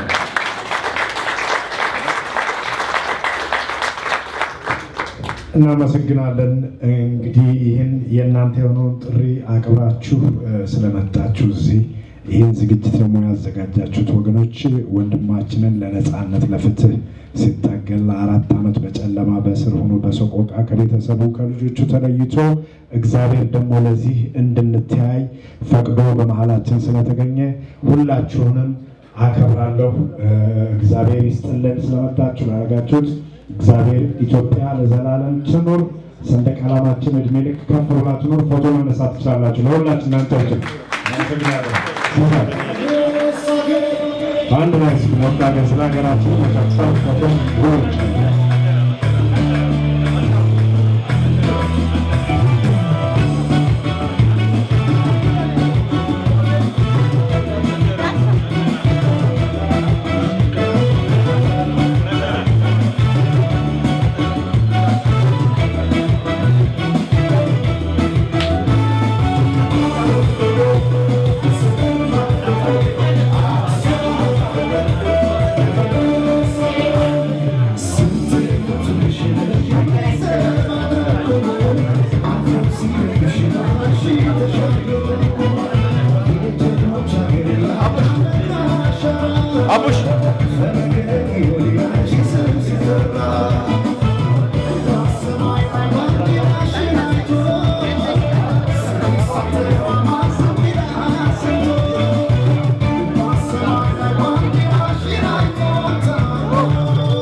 እንግዲህ ዛሬውን አንዳርጋቸው ጽጌን እንኳን ደህና መጣ ፕሮግራም በዚህ መልኩ አጠናቀነዋል በኤምኤስ ሬስቶራንት እና እጅግ በጣም እናመሰግናለን አንዳርጋቸው ጽጌ።